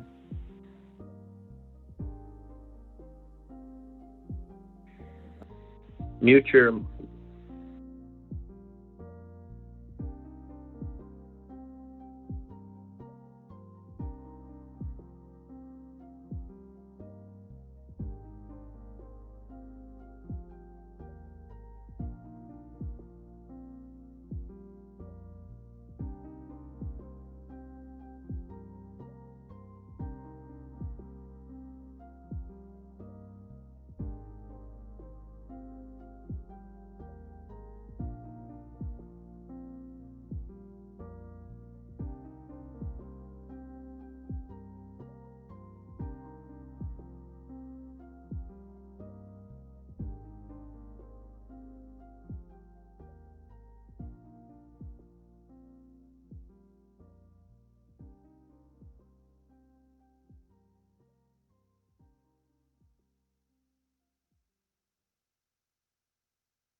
Okay, Your Honor, we're back.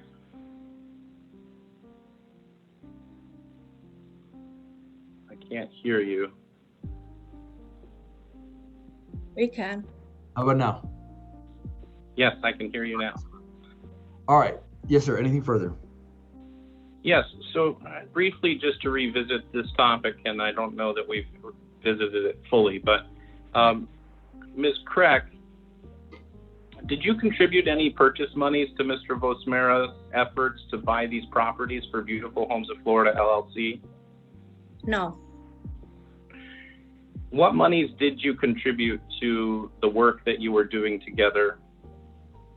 To buy the furniture. And whose idea was it that you would work together? It was Mr. Vosmera's idea. He invited us for dinner when he presented this idea. That he needs teammates, that he needs assisting. He doesn't need a realtor. He needs a teammate or somebody who speaks also Czech, that assists his secretary in Prague with the issues in Naples if some will come up, which they did. You know, she was supposed to interact with the tenants, but she had problems, so she kept asking us for help. Then he called us, help her. I am out of the country, you know. So there were certain things what we refused to do. Also, like go and check on the tenants. I said no. When you come back to the country, you go and check on the tenants. We are not coming in the unit anymore. You do it. And also with the furnishing, what he asked us, like, furnish the second unit. And he said no, not. All right, and just so to make sure I fully understand, there's two clarifying questions. One, exactly how much money did you pay out for the furniture? We paid around over $3,000. Over how much? Well, all the receipts, we provided all the receipts. It's around $3,000. If I can get logged in, Your Honor, on my computer, I may be able to share my screen, but those receipts were sent to Mr. Hooley last week. Okay. But we provided those receipts and invoices right at the beginning in April or whenever the furniture was bought in person to Mr. Vosmera, because we met several times in the unit at the time when the unit was being furnished. And we did it together, you know. Hold on. And did you or did you not draw money from the deposits to cover the cost of that furniture?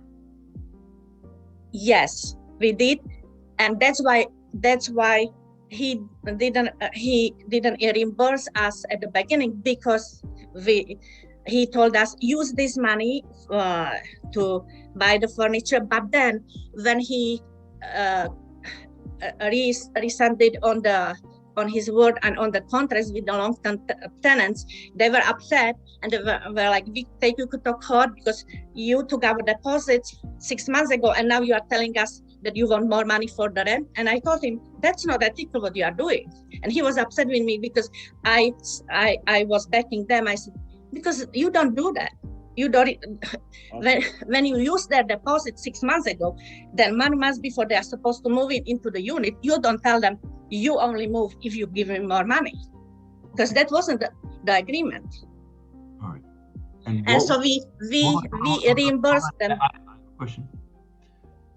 And what was the agreement, as you understood it, between yourselves and Mr. Vosmera and his company for how you would be compensated for whatever it is you were doing for him? He said, you will get first month's rent from the tenants, from both short term and long term. He told us. And so when we reimbursed the tenants, because I was like, I don't want that, you know, I didn't, at that time we already had kind of bad relationship with him because he was angry at me that I told him, this is unethical what you are doing. And he doesn't like to be credited. I need to know all that. I need to know, what was your expectation for how you were getting paid and why? he told us he gives us first rent, and it was for our teamwork, for buying the furniture, arranging the furniture, putting together the furniture, assisting with if there is a problem, that his secretary has problem with tenants. So for this, Okay. which it was, it became burden over daily. She kept bugging us, asking us. Okay. All right. Thank you. Mr. Amo, you said you had something you were prepared to show at this time. I'm not sure how it would be entered into evidence if it's on the computer, but. Well, Your Honor, I have the ability to share a screen with you. Yeah. And I believe that by sharing that screen, it may be possible to show the court copies of the receipts and an invoice that the Ms. Kreck sent to Mr. Bosmera detailing an amount of $2,977.16, and also a separate invoice for $400 in terms of delivery and assembly charge that was invoiced. But both of those invoices were sent to Mr. Hooley last week, and I would only show them with his consent.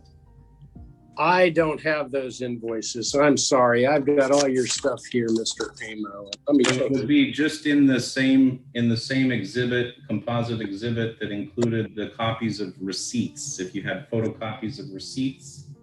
Your Honor, is this filed? No.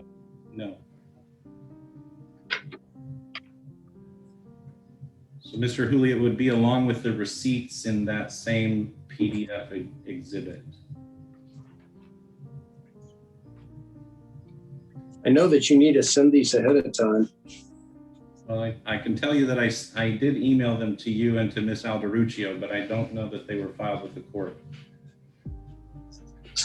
You know, I have never seen these prior to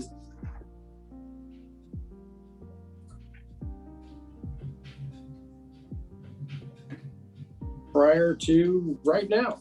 I didn't even look at them because I saw your receipts. Well, So I'm going to object to their admission. well, more of a concern. Well, I'm not so much seeking to admit them. I think it was more for illustrative purposes that there were receipts provided to Mr. Bosmera at the time, and that those receipts were copied to you, Mr. Hooley, in advance of today. Do you acknowledge that you received receipts? I think that Mr. Bosmera testified to receipt of receipts. Okay, so receipts were sent, but And is there an objection to the court being able to view the contents of those receipts?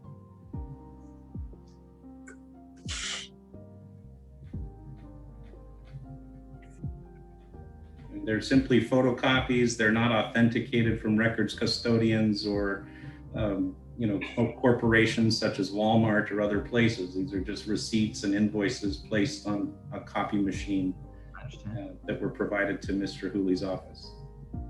Yeah, I'm going to object to them, Your Honor, because if they are receipts, but I can't put them, I can't cross-examine Mr. Adamic to see what exactly those receipts are for. I mean, he's got a series of receipts here, and they're claiming that they are for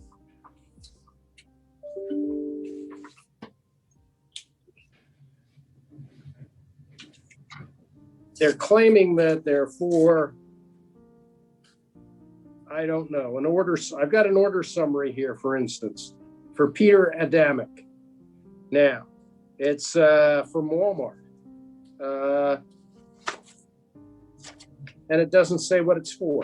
I've got a furnish and save receipt for Ludmilla. It's for $179, and I can't make out what it's for. And it's dated in April of 16. And then I've got a bunch of Walmart receipts. These say end tables and things, but I don't have any objection to the Walmart receipts. All right, so then my next question is, since none of these were provided to the court prior to today's proceeding, they were not filed with the clerk of court, how do I submit a screen share to the clerk of court? Well, Your Honor, I believe that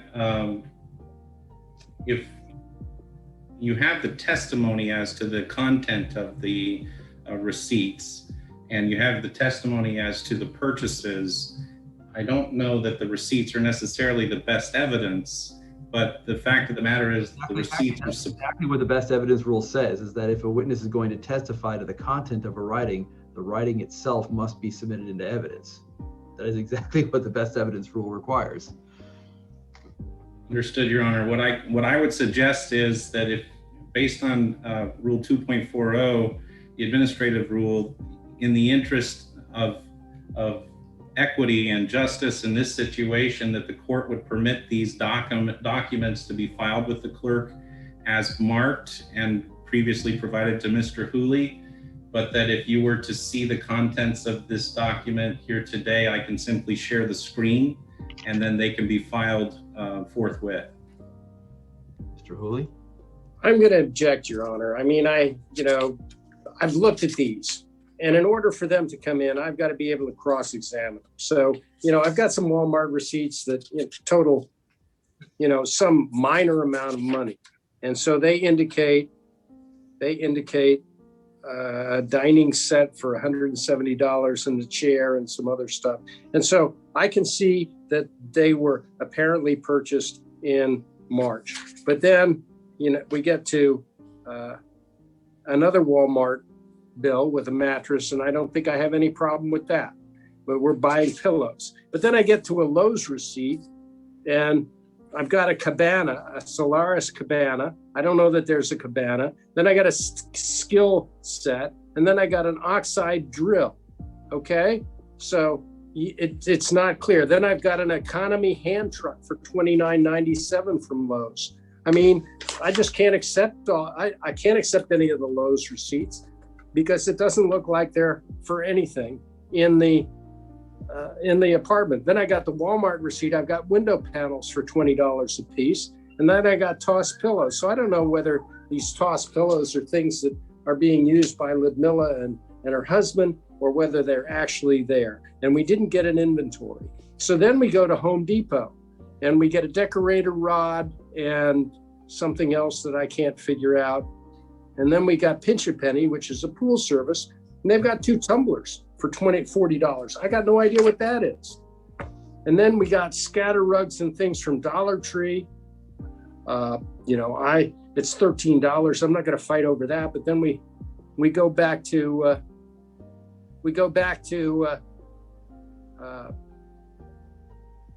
Home Depot, and we've got laminated pecan flooring. We've got a hacksaw, and we've got picture hangers. So I just can't agree that these are admissible. So I'm going to object. I do object.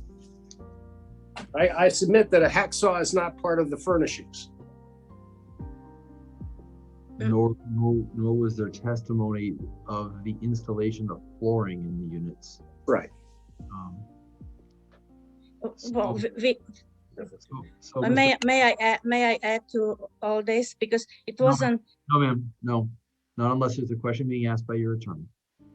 So, Mr. Amell, I guess my concern is, if there's some commingling of expenses that were both, personal for them and for these units in these receipts, we'd have to have testimony to clarify, the contents of which receipts are applicable to, these transactions that apply to this, and those which were just for themselves, which makes sense. If you're at, Lowe's, you buy some things that you're using for this project and some things you might buy for yourself, but there has to be some clarification before I could accept any of those receipts into evidence. I understand, Your Honor, and rather than seek to admit the receipts at this moment, I think that since we're still in direct of Ms. Kreck, we could get that clarification. But beyond that, I think that the general premise is clear, that there was a series of transactions, and the series of transactions resulted in expenses for Ms. Kreck and Mr. Adamic.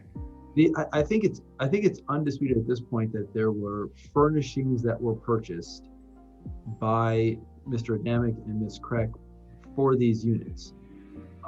There, the question that leaves unanswered is in the details as to A, what the exact amount was, and B, what was the nature of the relationship between the parties that led to the purchase of those. Those are the things the court has to decide. Whether or not the furniture was purchased, I think is clear.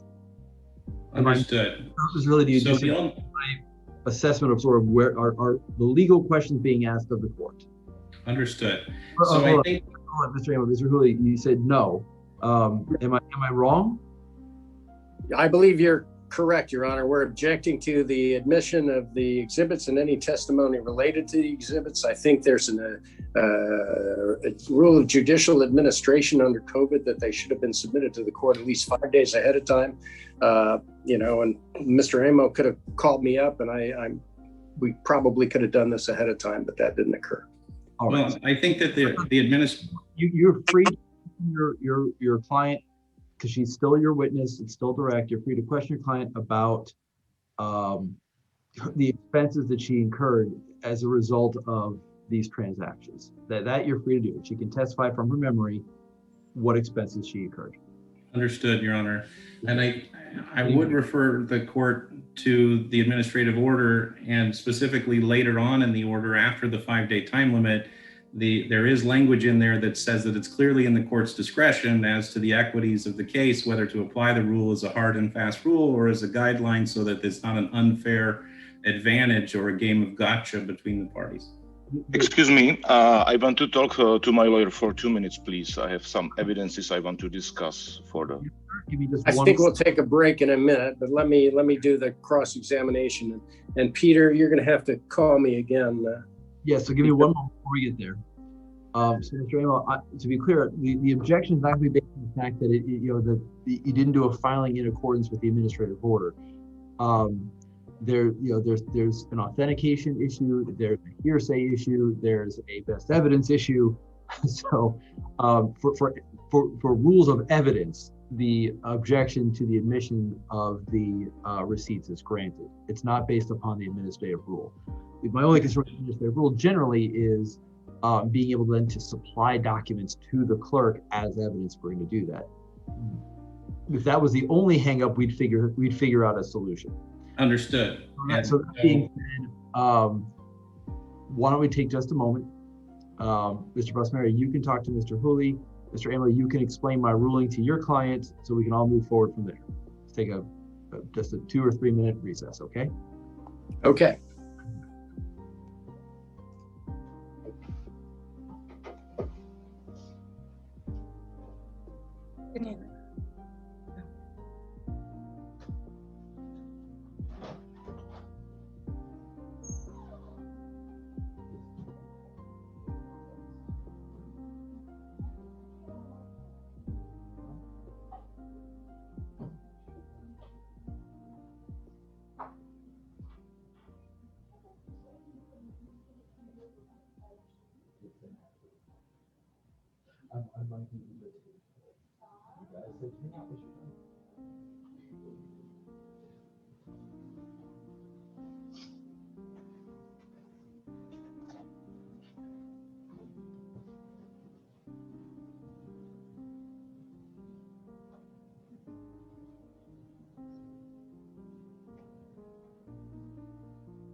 I'm not.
All right, we are back.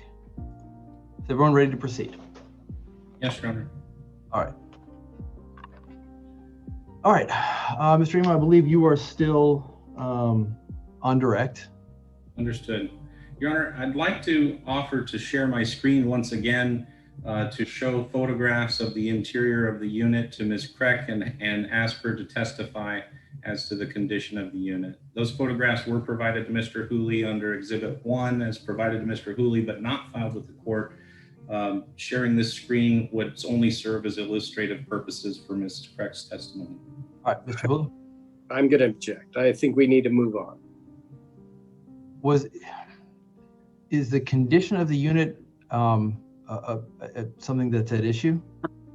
Only to the extent of their efforts and the items purchased specifically. The photographs do show items that were provided by Ms. Kreck and Mr. Adamic.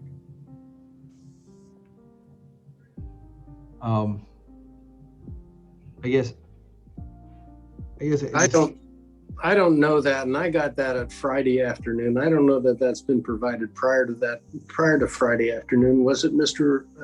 Amo?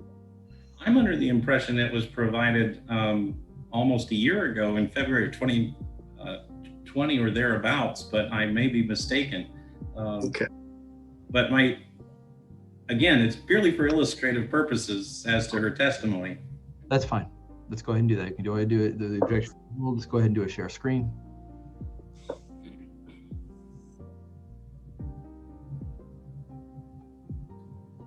All right. Okay, so it should be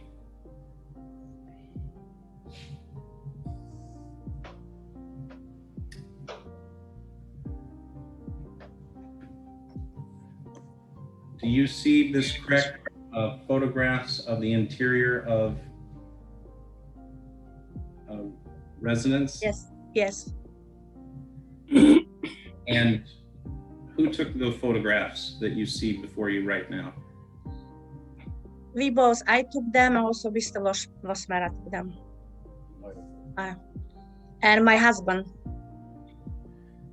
And so what was the condition of the unit when you first started working together with Mr. Vosmera? Well, the unit was bare, it needed window treatments. So the hand track, for example, was used for moving furniture into the condo because the furniture was delivered into huge boxes in front of the front door. Also, the hacksaw, for example, was used to cutting decorative material, for the unit. And we had the pictures. We also bought plates, pans. We bought a dining room set, breakfast room set, furniture for the living room, and also master bedroom. So and some furniture for the second bedroom. So I'm showing you what's marked as page 11, if you can see up here on the left corner of the screen, page 11. Then I'm going to scroll to page 12. It's a sideways photograph. Yes. I apologize that I can't. That's for the office. That's the office. It's 2 plus them. Okay. And so this is illustrative. This photograph is a photograph that you or Mr. Vosmera took of the interior of the unit? Yeah, we both took it. Yeah. He has the pictures. We have the pictures. And those throw pillows there on the couch, are those examples of the throw pillows that you purchased? Yeah. And that coffee table in the center of the room, is that coffee table a table that you provided? Yes. And so these couches, this table, and all of the decorations that you see both on page 11 and page 12 that I demonstrated to you, do those illustrate in part your effort to take a bare space to a decorated space? Yes. And he told us, I don't want to spend a lot of money. I want it cheap, so so that's what we did. He wanted us to go to Walmart. He wanted us to, to buy there. He wanted it cheap. So that's what he wanted. Understood. Now, at this time, Your Honor, I would seek to scroll up in this same exhibit, marked Exhibit 1 that Mr. Hooley has in his possession, but not been filed with the court, for illustrative purposes to detail the purchases and the list of stores where Ms. Kreck and Mr. Adamic made purchases for this unit. Is that permissible on the same screen share for illustrative purposes? I object. You can't get it in the back door if you can't get it in the front door. All right, so this is purporting to be an invoice? This is a series of photocopies of receipts and invoices or purchase orders that were provided to Mr. Hooley's office, marked as Exhibit 1, that he's even recited certain of the purchases that are detailed therein. But I think for illustrative purposes, this document would illustrate to the court, and for the benefit of Ms. Kreck in her testimony, the lengths to which they made purchases and invested their own monies to this teamwork.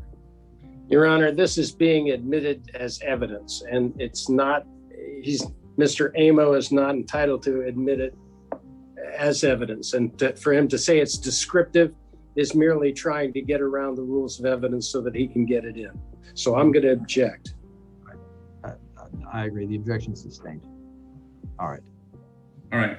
So I will go to stop sharing the screen so that no other documents or other items are inadvertently shared with the court. Here we go. Okay. And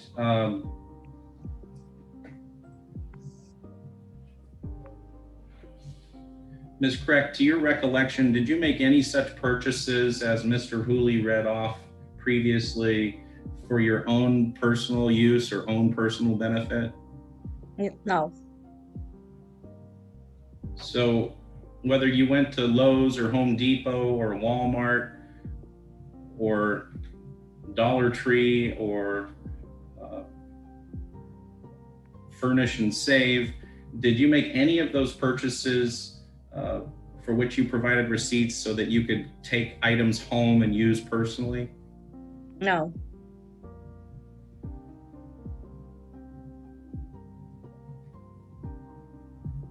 Not only that, he agreed to pay us that, and then but he wanted us to continue assisting him. We said no, and then when he said, then he didn't want us to.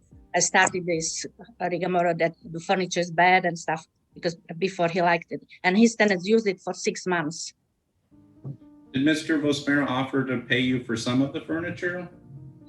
Yeah, then he started, after 6 months, his tenants were using the furniture.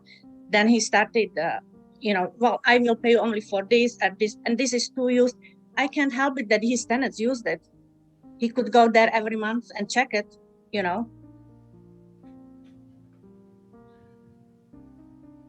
So first he offered, but when we told him, no, we are not assisting you anymore, he got mad at us. And spiteful, kind of. So who quit this relationship? You did or he did? We did. Then he was okay. Then he started writing us. Oh, well, let's do it different way, and let's do it this way and this way. And we said no, because you are unethical and deceitful. I'm going to tender the witness, Your Honor. Very well, Mr. Hooley. Thank you. Ms. Crack, has Mr. Amo provided you with our exhibits that have been sent to the court? Yes. Okay, so you understand that Exhibit 1 is admitted into evidence, don't you? I don't have it in front of me. You don't have it in front of you? Yeah, the evidence.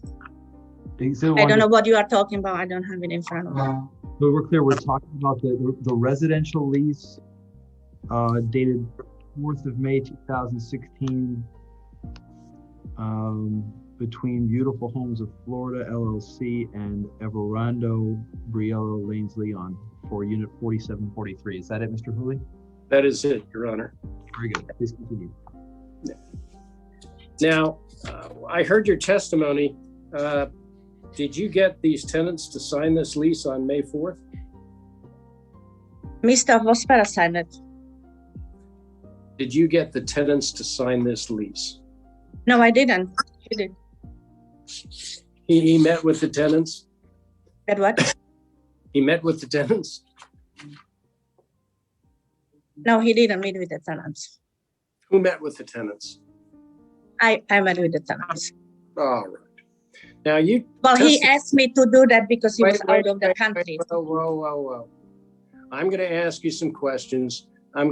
If you can answer my questions, that's fine. I don't want you to go on and tell me what Mr. Vosmera said unless I ask you what he said. Do you understand that? Okay.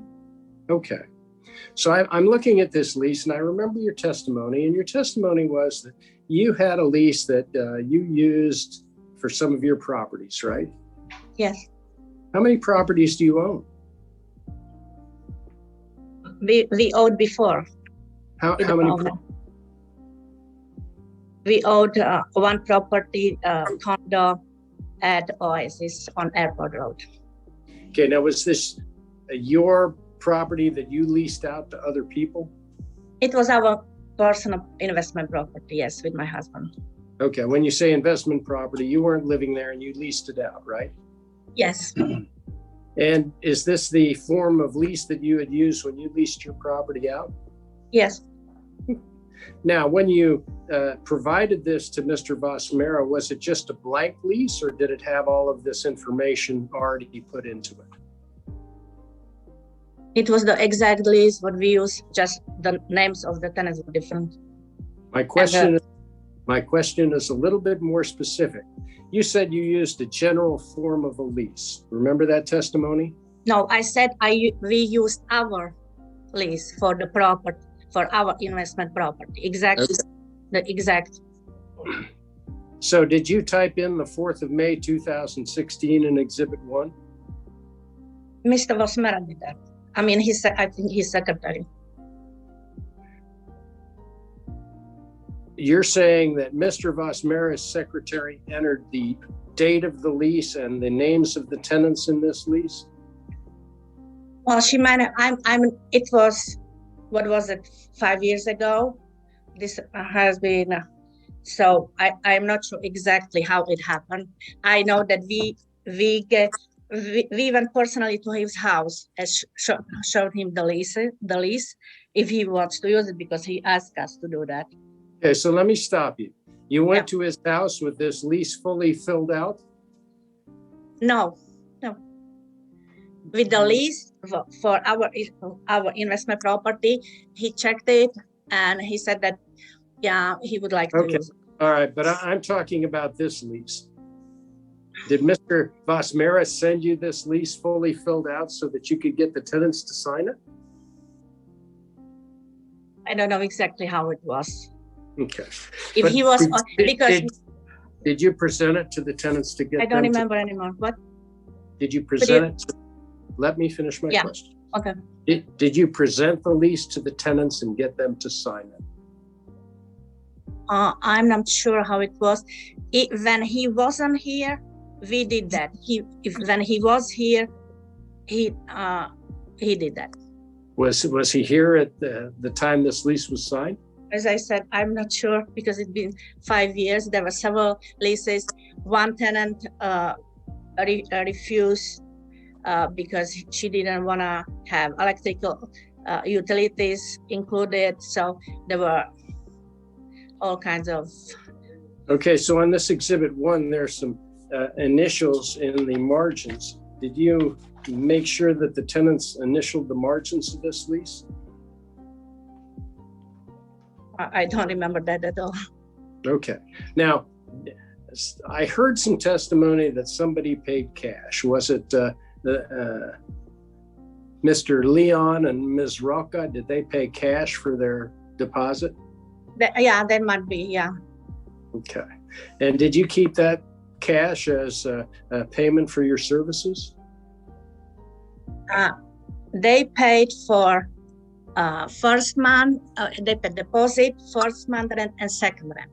Mr. Vosmera wasn't here, so he asked me to come personally to pick up that cash, to keep my first month's deposit, and then the last month's rent and the deposit to deposit into his bank.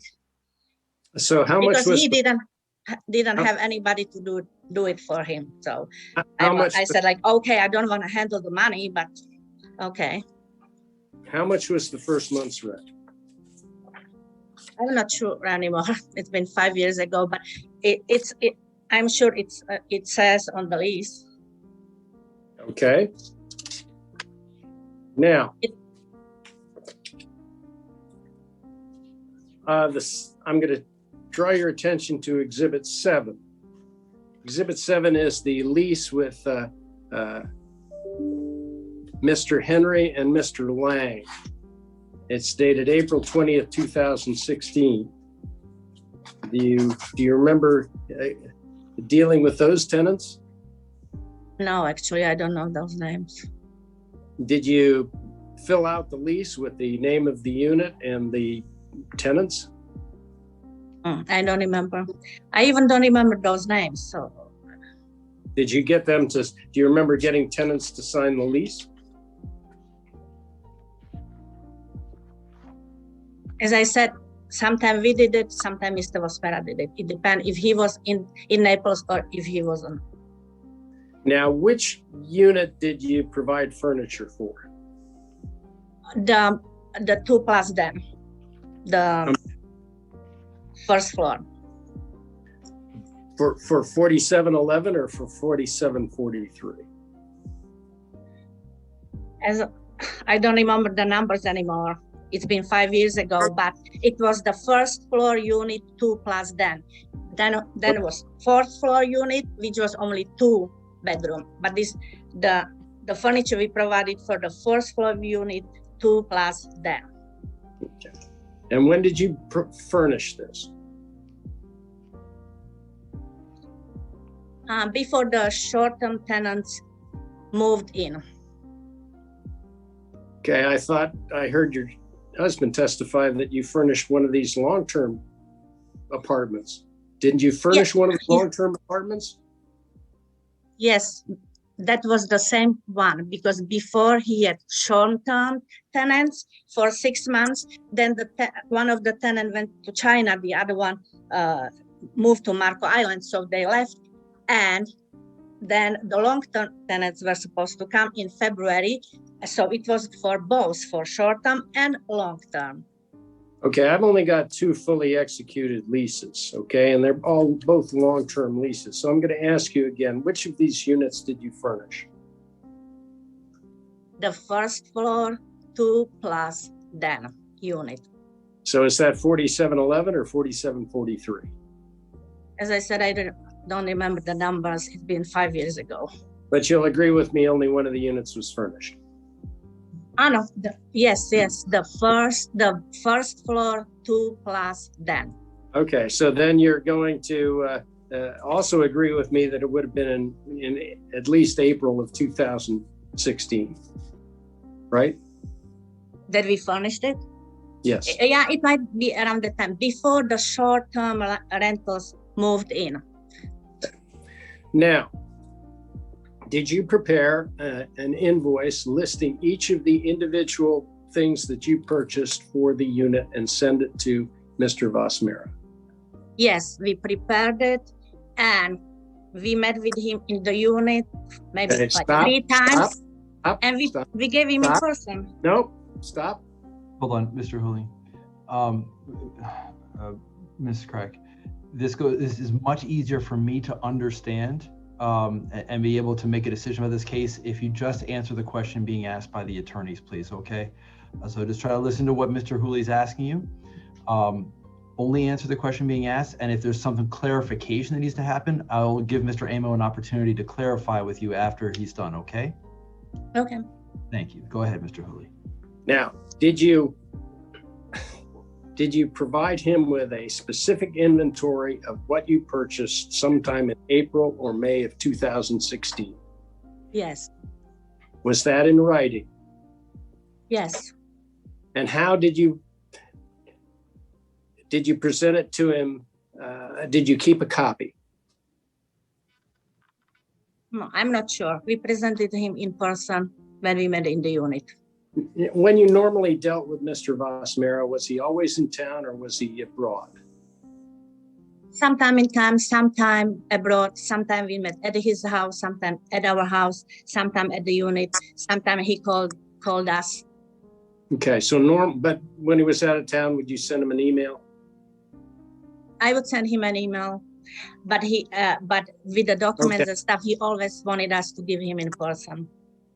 Did you email him the list of things that you purchased for the condominium unit along with the bill?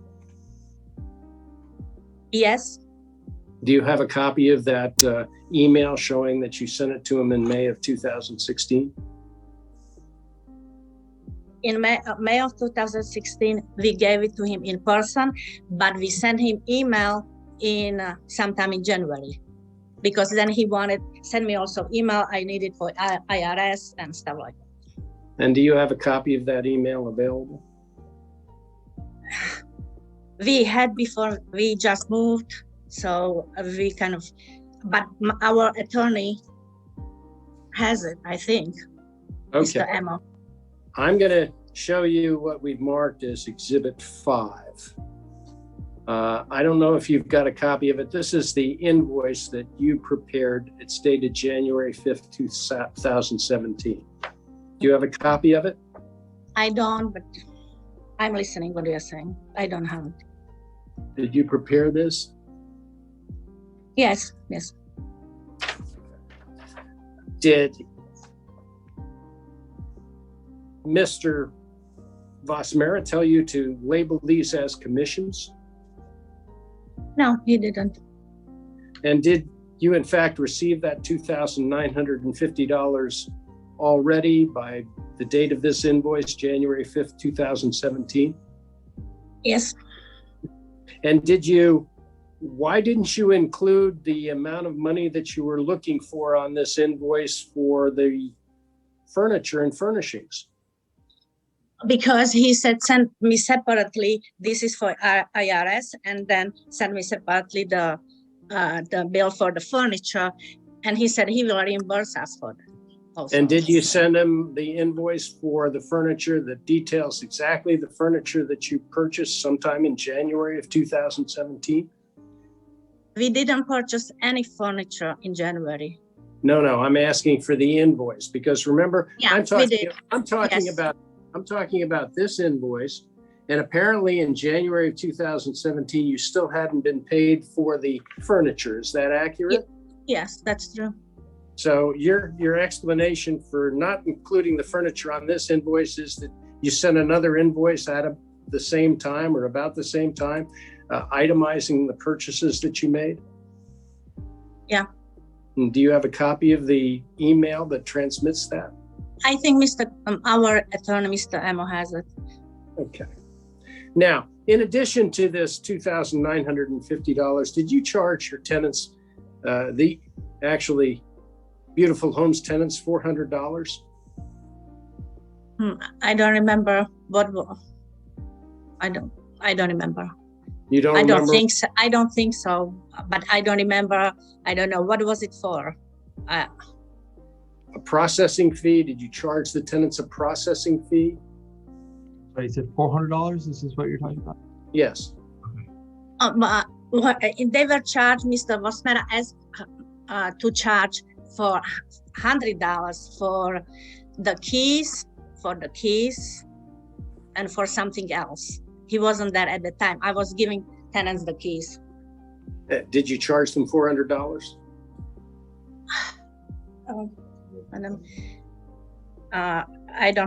I'm not sure. As I said, he asked us, well, he wasn't there at the time, so he asked us to provide them the keys and to charge them.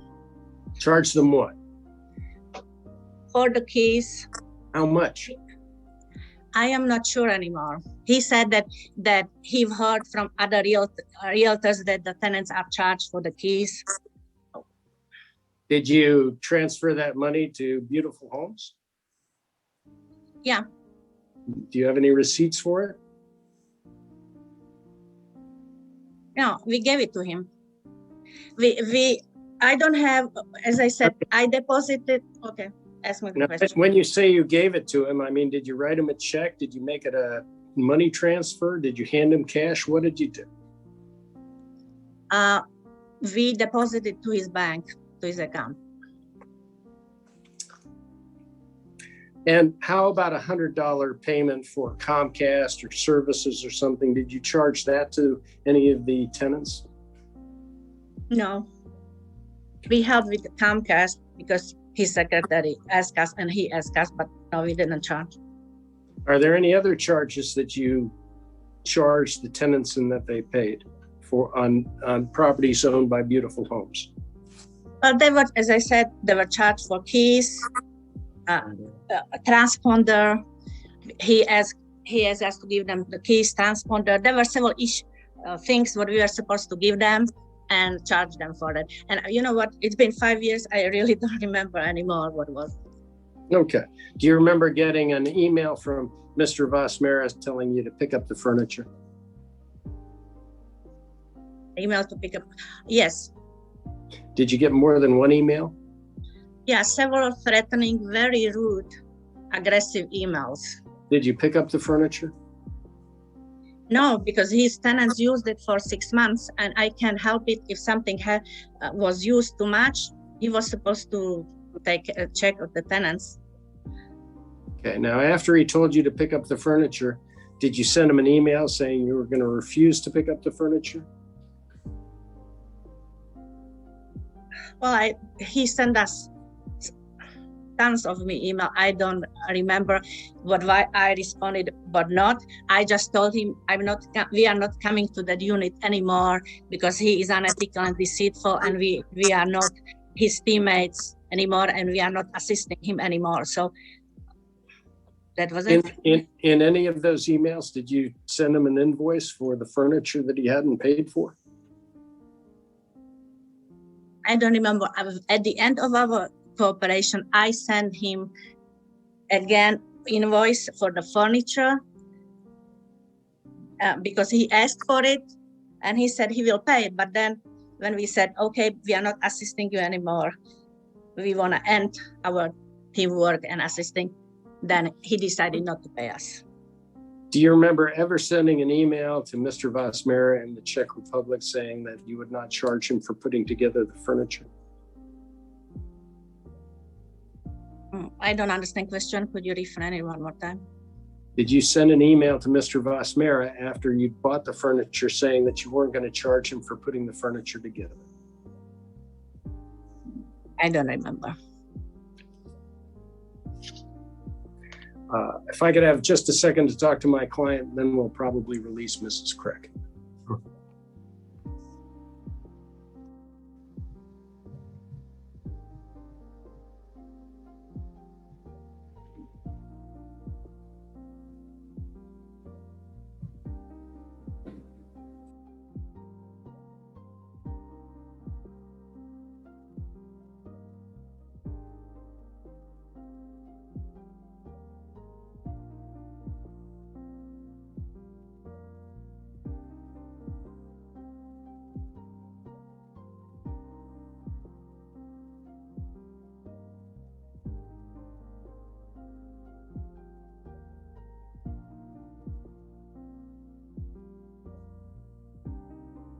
Mm-hmm.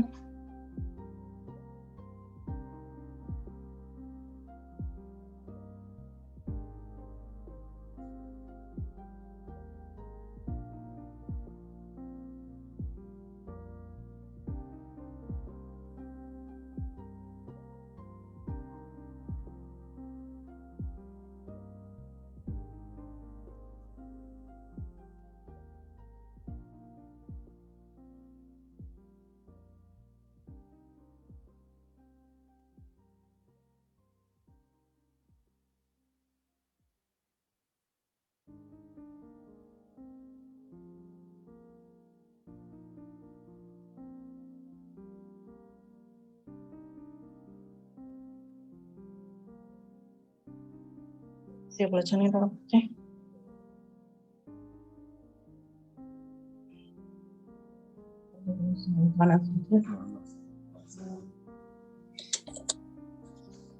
I have no further questions for the witness, Your Honor.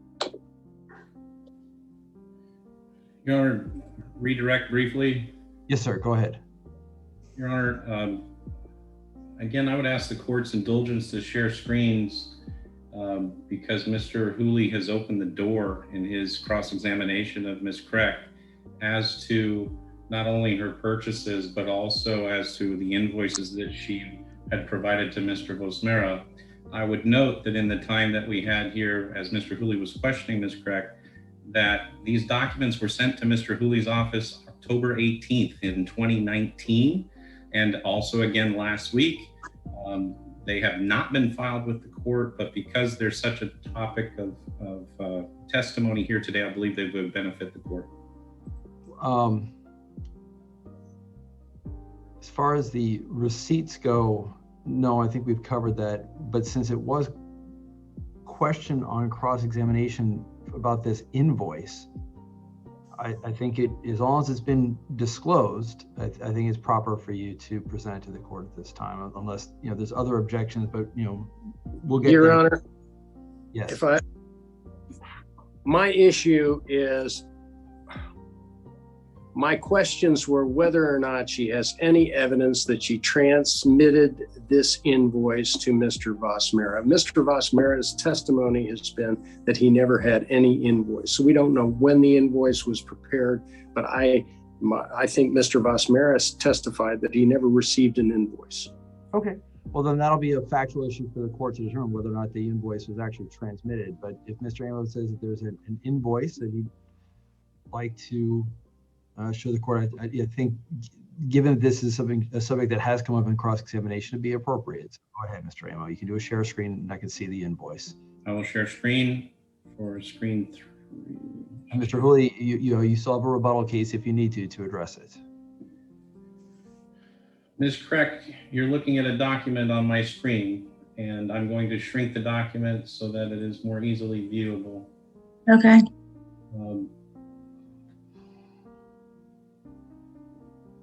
And I apologize because of the way that the slider is working on the document. But Ms. Kreck, do you see there, what do you see there? Invoice I emailed to Mr. Vosmera for the furnishing. And do you see the date on that invoice? December 1st, 2016. Do you see the unit, which unit it was? 4711, yeah. And which unit is that? That's the first floor, 2+ den, what was furnished for him. And it's your testimony today that Mr. Vosmera not only received this invoice from you, but that he also received supporting documentation in the form of receipts in person. Is that correct? Yeah, in person, and then email in December, yeah. And while this invoice doesn't specifically list every single item that was purchased from different stores, do you believe that that invoice was a correct invoice totaling all of your purchases? Yeah, it was breakfast room set, dining room set, sofa sleeper queen size for the living room, or reclining chair. Yeah, then 2 sofas for them, table. Yeah. Now I'm going to scroll up to the page 13 of this same PDF file that was provided to Mr. Hooley's office in October of 2019. He asked about an invoice for furniture delivery and assembly for $400. Do you recall sending that invoice? Yes.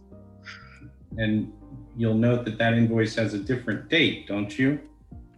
That has different what? Different date. Yeah, January 5, 2017. And why did you charge a service fee for $400? Well, because he asked us to divide it, so he said he has trouble with for the tax purposes, that he needs it specifically this way. So we did it then later this way, how he asked us to do. And this was sent to you to him personally from you, is that correct? Yeah, we emailed it to him.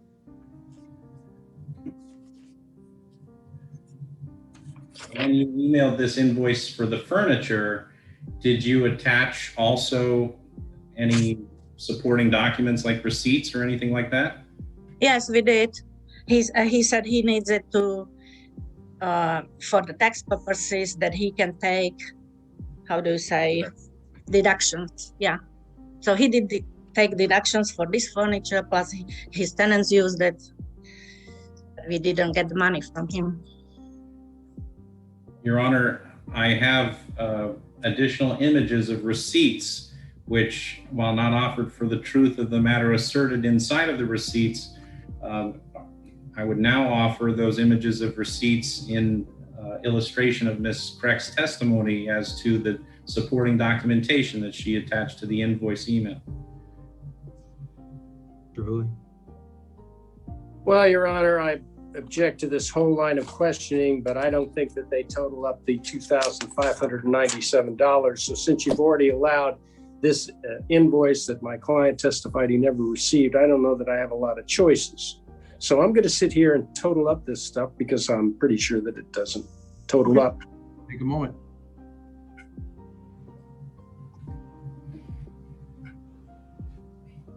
May I just talk to my lawyer for a minute, please? Sure. That's all.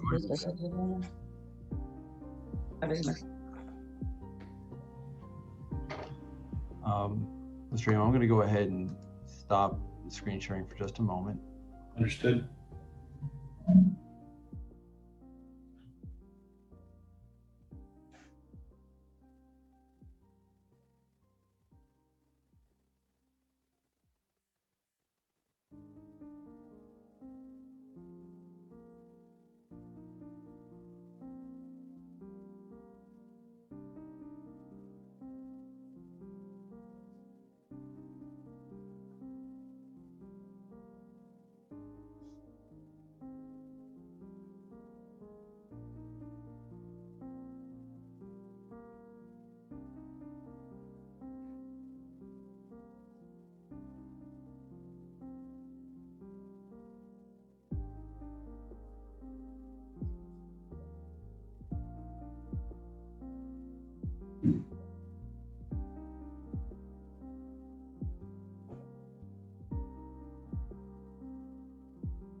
Your Honor, just as a point of order, I have been informed by my clients that they need to begin their process of commuting to work in the next 15 minutes or so.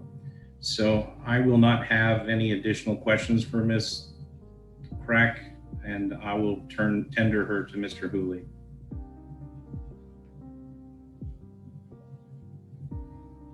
You're muted, Judge. So I said, no problem. I understand that. We had also scheduled this for 3 hours. It's 12 o'clock. So let's bring this to a conclusion.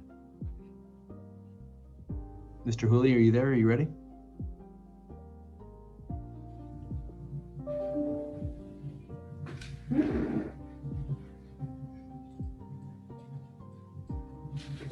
Hooley, can you hear me?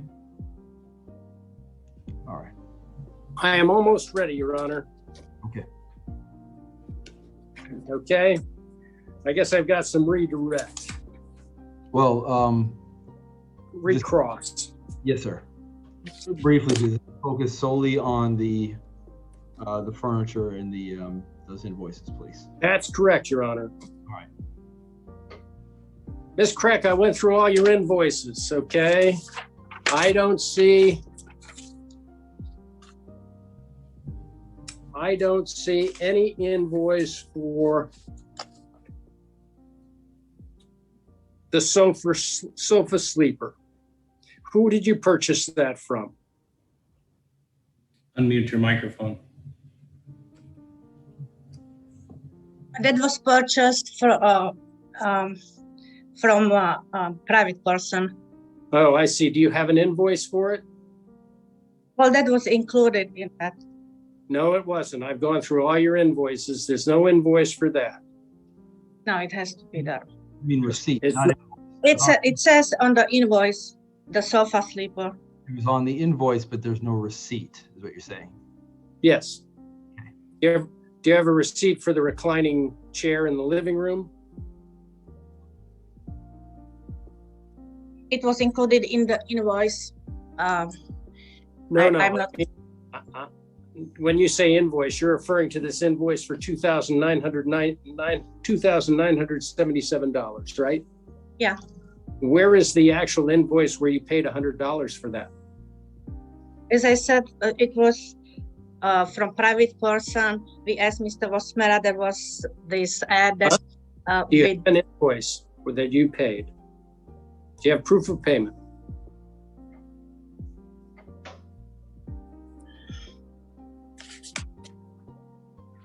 I thought it was included in the Invoices that I've got, they're not.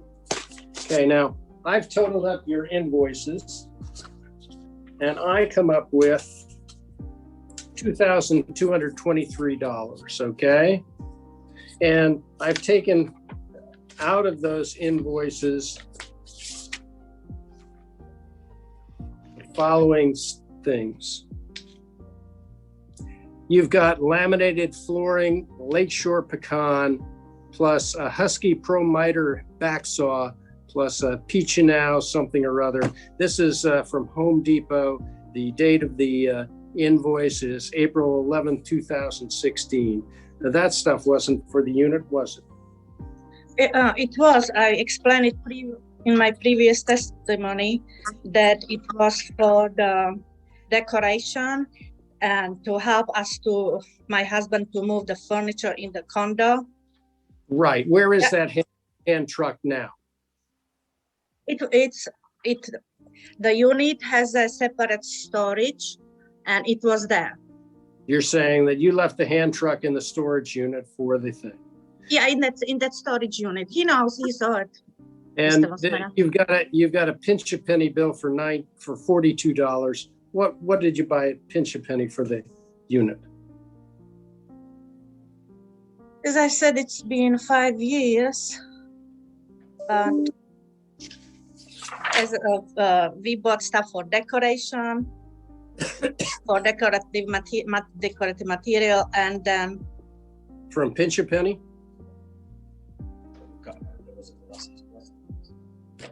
What was it? Plastic glasses, yeah, because we also bought the plates, plastic glasses. Yeah. And I've got a $101 bill from Lowe's for a Solaris 9-foot cabana. What is that? As I said, it's been 5 years. I don't remember exact specific, but all stuff what we bought was left in the unit and in the storage next to the unit. Mr. Vosmera saw it, approved of it, and was fine with it for 6 months. After we told him we are not assisting him anymore, suddenly was issue. I didn't want to embarrass us, so But it's been dragging on for 5 years. We moved, so I don't remember exactly everything. but it was purchased for him and left in the storage unit. He knows, he saw it. I have no further questions, Your Honor. All right, Mr. Amo, anything further from the defense? No further questions, Your Honor. No further witnesses. At this time, we'd just ask a brief argument and then we can go. I'm going to ask Mr. Vosmera to briefly testify in rebuttal. All right, very briefly, please. Mr. Vosmera, you're still under oath. Did you ever get this invoice for $2,950 from, I mean, not $2,950, the new invoice that they submitted? I just went through during the time through my emails and I found that invoice. Yes, this invoice was received by January when I repeatedly asked to deliver proof of spending. And did you pay that invoice? No. Why not? Because I didn't get the takeover document. When you put the furniture to the unit, you always have to have a signature from the tenant that the furniture is really in there and he's responsible for the furniture.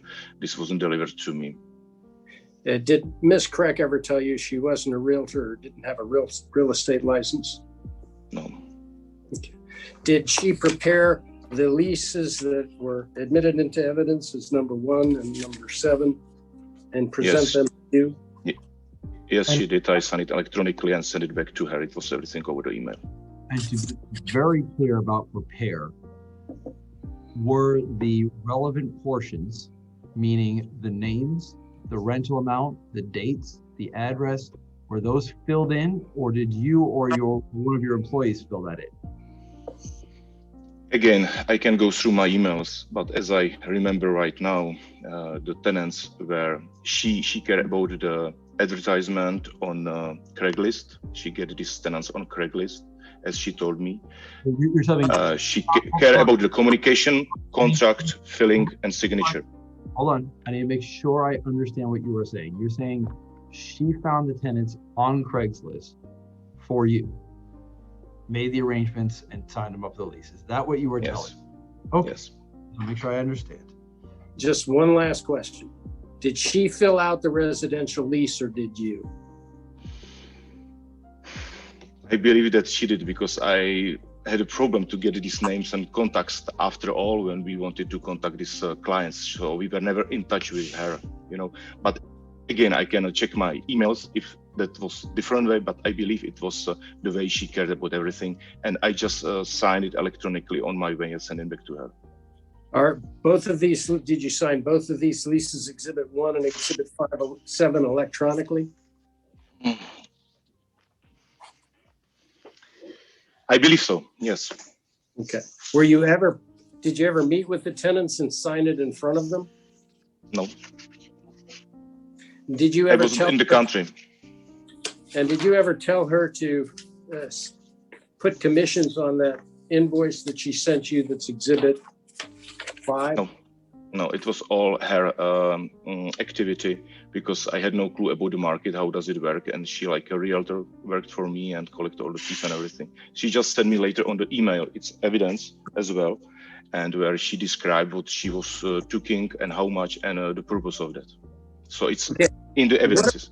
What about the additional amounts that you're claiming in your complaint? Okay. Yes, she. What did she charge? She charged as our original agreement.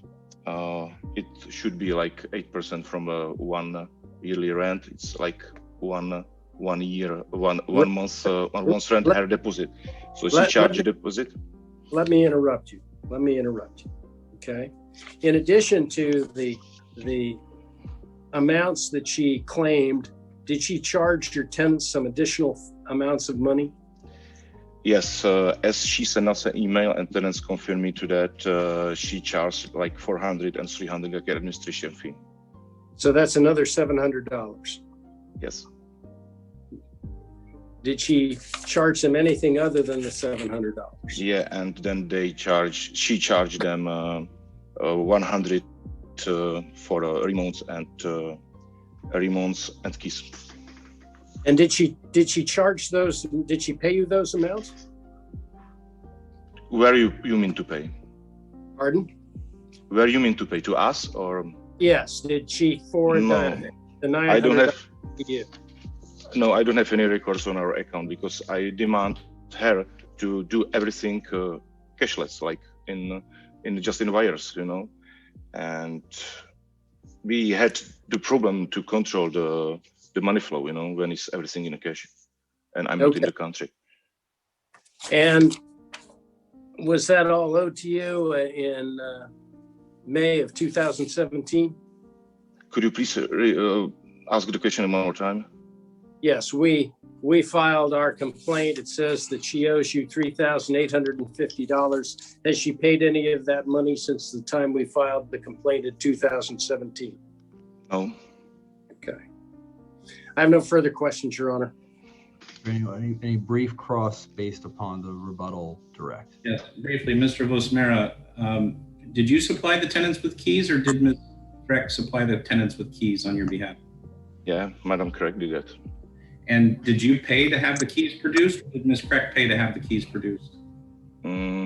I don't know. Probably she, as I went through the email communication during the trial right now, I found that she got the keys from the management, so she probably passed these keys to the tenants. And did you reimburse your tenants for any fees that they claim that they paid cash for to Ms. Craig? Not yet, because I don't have the confirmation from you guys that it's processed. You know, he's still claiming the money from somebody who took it in a cash in person. You didn't reimburse your tenants for cash payments that they say that they made to Ms. Craig, correct? I don't know. So I'm not at that point. So you're not out of pocket those monies that you claim are cash monies due to you, are you? Because you didn't pay them to your tenants, did you? Yes, these tenants paid that money. That's not the question, Mr. Vosmera. Did you reimburse your tenants the money that they supposedly say that they gave to Ms. Craig? No, I didn't. No, I didn't. Okay. And you did not incur any costs to prepare keys or to secure garage door openers or anything else out of your pocket, did you? I don't know. Maybe we paid for the remonts and remonts to the management. We have to check it because the management charges us also for this small stuff. So probably we paid it to the management. But you agree that you did not compensate Mr. Adamic or Ms. Craig for the furniture, correct? No, I didn't. And when your relationship ended, in fact, you were negotiating which pieces of furniture to keep and to pay them for, or which pieces not to pay, correct? Could you please repeat the question one more time? When the relationship soured in December 2016, January 2017, when the relationship soured, you still tried to negotiate which furniture pieces to purchase from them or not to purchase from them, correct? No, this is not the exact situation. They show us the place with the furniture. I was really in there. It was quick visit and no list of the furniture. It was just seating. Let me stop you, because you're talking about before, but I'm talking about after.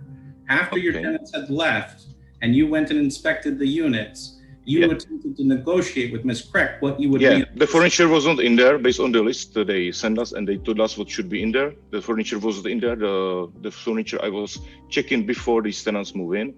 The tenants in person, I asked them and they told me they never saw that furniture. They have no clue about that furniture. So I asked Madam Craig. It's a yes or no answer, actually. You did negotiate with Ms. Craig as to how much you would reimburse her for the furniture, yes? Yes, I did. And in the end, you didn't pay her anything, yes?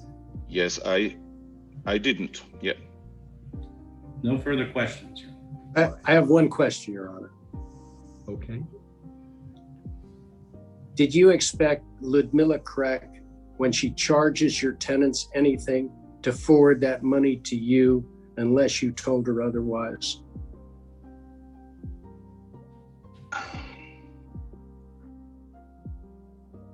I expect when she's collecting the money from our tenants on our name, she will deposit that money on our account, yes.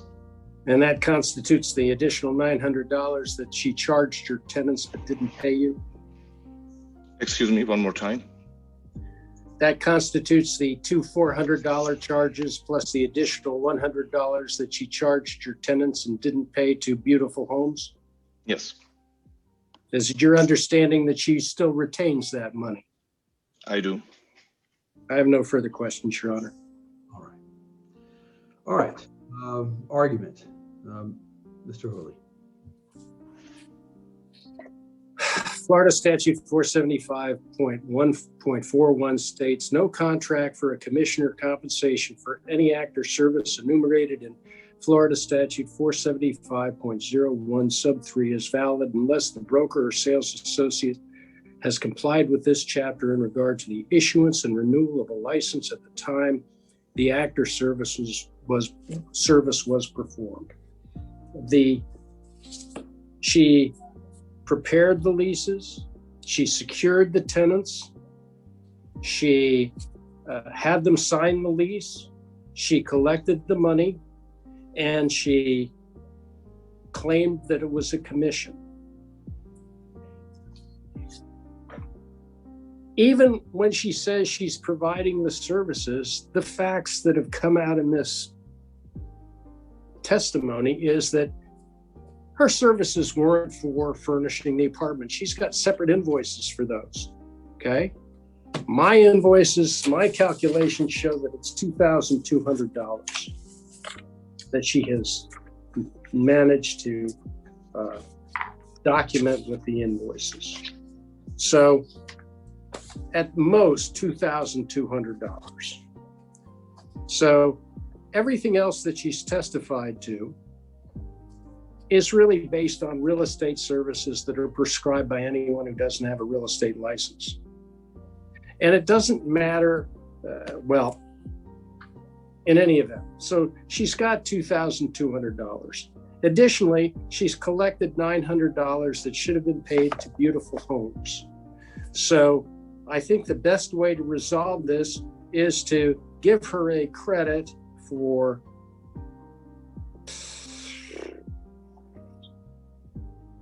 $1,300. How did you come up with that number? Pardon? How did you come up with 1,300? I did the calculations based on her actual invoices. I subtracted the things that didn't fit, like the hand truck and everything. I didn't ask him whether he had the hand truck and the saws. I'm sure the saws aren't there. And I come up with $1,300. I come up with $2,200. Right. I give her credit. Pardon? How did you get to 1,300 from 2,200? I gave her credit for the $900 that she's got, the two $400 payments plus the additional $100 payment. Okay, fair enough. All right. Okay, so then that our claim was for $3,850. So we give her credit for $1,300. We get a judgment for $2,550. Pre-judgment interest at 6% and all the rest of that plus court costs. And I believe that that's our case. All right, Mr. Amo. Your Honor, this is a friendship that became a team as a joint venture in the process of retaining Ms. Kreck as an agent, a personal agent, an attorney in fact, so to speak, a joint venturer together with Mr. Vogsmera with the promise that if you contribute your funds to buy furniture, furnish the units, and manage all these details for me, I don't really need a realtor because I'm a sophisticated business person from Czechoslovakia, and you're from Czechoslovakia. You've helped me with your network. Let me take advantage of your expertise. Just, you know, what can we do with these tenants? What can we do? And she says, well, here's a lease that I used as a landlord. So use my lease. She says, here's a way that I used to get tenants. Let's go to Craigslist. Here's a way that I used to furnish the apartment or the condos. So I'll go and I'll commit my funds, my credit cards, my cash to go purchase furniture to the tune of $2,977.16, not $2,200, picking and choosing receipts and saying, well, this item and that item. $2,977.16 of expenses that are testified to, and Mr. Bosmera acknowledges that copies of receipts were given to him, invoices were sent to him. Now, as to whether or not the compensation arrangement is truly a commission that is illegal for being unlicensed, or whether or not as a compensation agreement promoted by Mr. Bosmera to Ms. Craig to say, here, I know this is kind of the standard of what I would pay a realtor. Why don't I just pay you the same thing and you send me an invoice and you can call it a commission? Well, that's unfortunate. You shouldn't call it a commission. You shouldn't provide services solely as a servicer or a vendor without the license. We acknowledge that. But it's not that she was acting or even carrying herself and holding herself out as a realtor. She wasn't. She was a teammate. She was a secretary. Whether she's holding herself out as a realtor, whether they even understood it to be a realtor and client arrangement, if she in fact acted as one, as defined by statute, is she not acting as a realtor? She's not acting as a realtor. Statute, regardless of their understanding of the relationship, isn't that irrelevant if the actions themselves are exactly as what would be defined as a broker under the statute? The relationship went far beyond that boundary, Your Honor. She wasn't acting solely as a professional. She was translating documents for his assistant. She was consulting with his assistant in Prague. She was building furniture in the unit. She was purchasing furniture. She was invested in a relationship as a joint venturer, as a teammate with him. While she didn't provide purchase monies, she provided her efforts not as a realtor unlicensed, but as a joint venturer with him, as his employee, so to speak, to act as him when he wasn't here specifically for that purpose. She was his employee. She was his 1099 employee. She was his helper. She was his friend. She was his teammate. That teammate relationship takes away the implication that the entire purpose of their relationship was for her to take advantage of some predatory, unlicensed actor here. That's not what was going on. This was a teamwork relationship that Mr. Bosmera proposed in place of a realtor, and even went far beyond the duties of a realtor in the actions that she provided. Mr. Adamic built the furniture that he purchased in the unit. He hauled it into the unit and put it together. Ms. Craig took the time to go to the bank with deposits and put them into Beautiful Homes of America, LLC. She was trusted with the cash. She was an employee. She was his agent, but not in the contemplated actions of the statute of someone preying upon an unknowing, unsuspecting person. She was his employee. She was his secretary here in the United States. She was his teammate. And the nature of their relationship and all of the things that surround what she did for Mr. Bosmera and for her own benefit were the nature of what someone would do that far exceeds the role of a professional providing real estate services. And so based on that, I think that the statute doesn't apply here. This is a person acting as a partner. If you and I start a business tomorrow, and while I don't provide any capital to the business, you go and purchase real estate, but I manage that real estate for you as your partner, as your teammate, or even as your personal employee. Am I obligated to be licensed? I don't think that's what the statute requires. Actually, yes, that's exactly what the statute requires. I'm looking at it. That's the concern. I too have read the statute, Your Honor, but I think that the argument is that, realtors don't build furniture. Realtors don't make cash deposits for you into the bank account. Realtors don't go and partners handle property. She was a partner. She was a teammate. She was a joint venture. She was not acting without the color of the state law. All right. So I'm looking at 475.01, subsection 1A, which is the definition of a broker.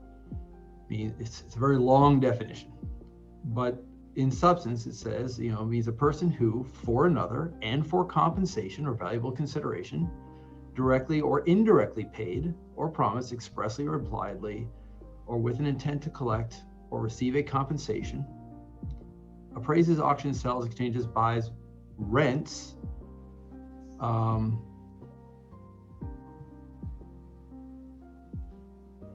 or real property or any interest concerning the same. And then furthermore, it says,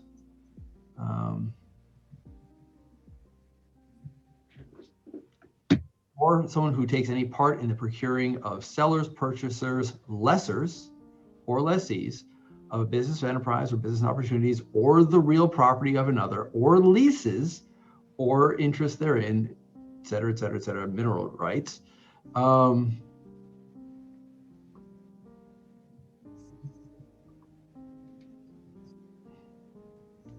And so basically, the act as someone who facilitates the leasing of a property is a broker under the real estate broker statute.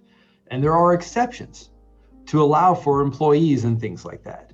The exceptions is 475.011, specifically looking at subsection 2. Any individual, corporation, partnership, trust, joint venture, or other entity which sells, exchanges, or leases its own real property is exempt from the broker license. So like, for example, when Ms. Craig said they own their own unit on Airport Pulling Road, obviously you don't need to have a real estate license in order to lease that property out that you own. But that subsection then follows and says, this exemption shall not be available if and to the extent that an agent, employee, or independent contractor paid a commission or other compensation strictly on a transactional basis is employed to make sales, exchanges, or leases to or with customers in the ordinary course of an owner's business. So in that position, as either an agent or an independent contractor, or an even employee, they are not covered under that exemption from a broker's license under the statute. So if they're in that capacity where they are, putting listings on Craigslist, and I find that to be totally credible that she was the one who was listing these properties and obtaining the tenants, as evidenced by the short-term leases, which Mr. Vosmera rejected because he felt that the terms were not appropriate.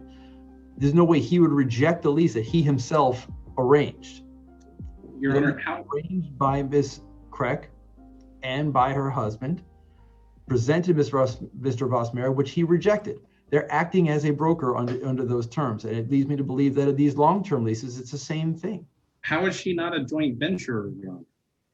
It doesn't matter. With Beautiful Homes LLC, which owns the properties.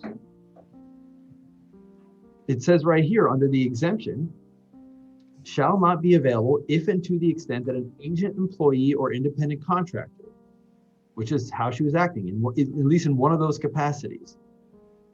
But our defense is, and I understand the statute, my defense is that she was acting as a joint venturer together with her husband and Mr. Vosmera by committing their own resources, their own monies, in investing their time and effort into Beautiful Homes of Florida LLC to then benefit from the rental value, which was the whole purpose of the LLC.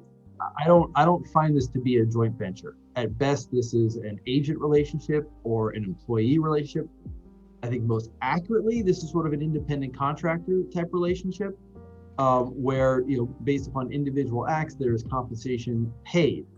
For example, the procuring of the furniture, or things like that. But this, I don't find that this relationship to be a joint venture. This seems to me, this is an employee-employer relationship or an agent relationship. It's a little bit murky because it's sort of a hybrid of roles that they played.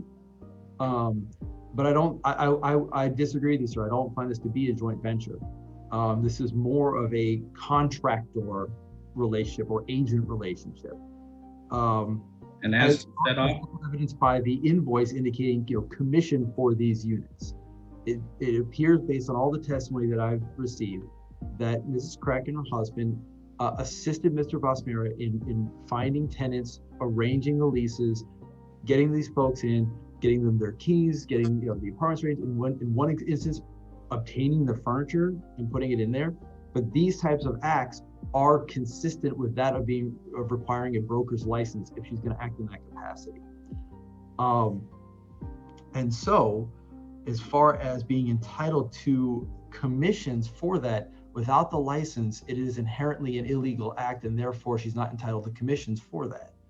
And so, in that regard, for the two commissions, the $2,950, I would find in favor of the plaintiff, Beautiful Homes LLC. There's the question of the $900. And Frank, I'll turn back to the attorneys for this, because we have the furniture and then the $900. There is no question that Mrs. Crack and Mr. Adamic are entitled to compensation for the furniture that they provided as part of this relationship. They did not keep the furniture. They didn't get the benefit of the furniture. The furniture was solely provided to Mr. Vosmera and his company for the benefit of that company, for the benefit of the tenants. They didn't get the furniture back. They deserve compensation. The question is, what amount? May I interrupt? Yes, sir. Of course, they were provided the option. Everybody agrees that they were provided the option to recover the furniture. Right. I cross-examined her based on just her face amount of the furniture and furnishings of the 2005-2764. I came up with only $2,200 when I totaled the bills. The difference between my total and her total are $327.64. I would submit to the court that regardless of my calculations, that might be the residual value of the furniture that they refused to pick up.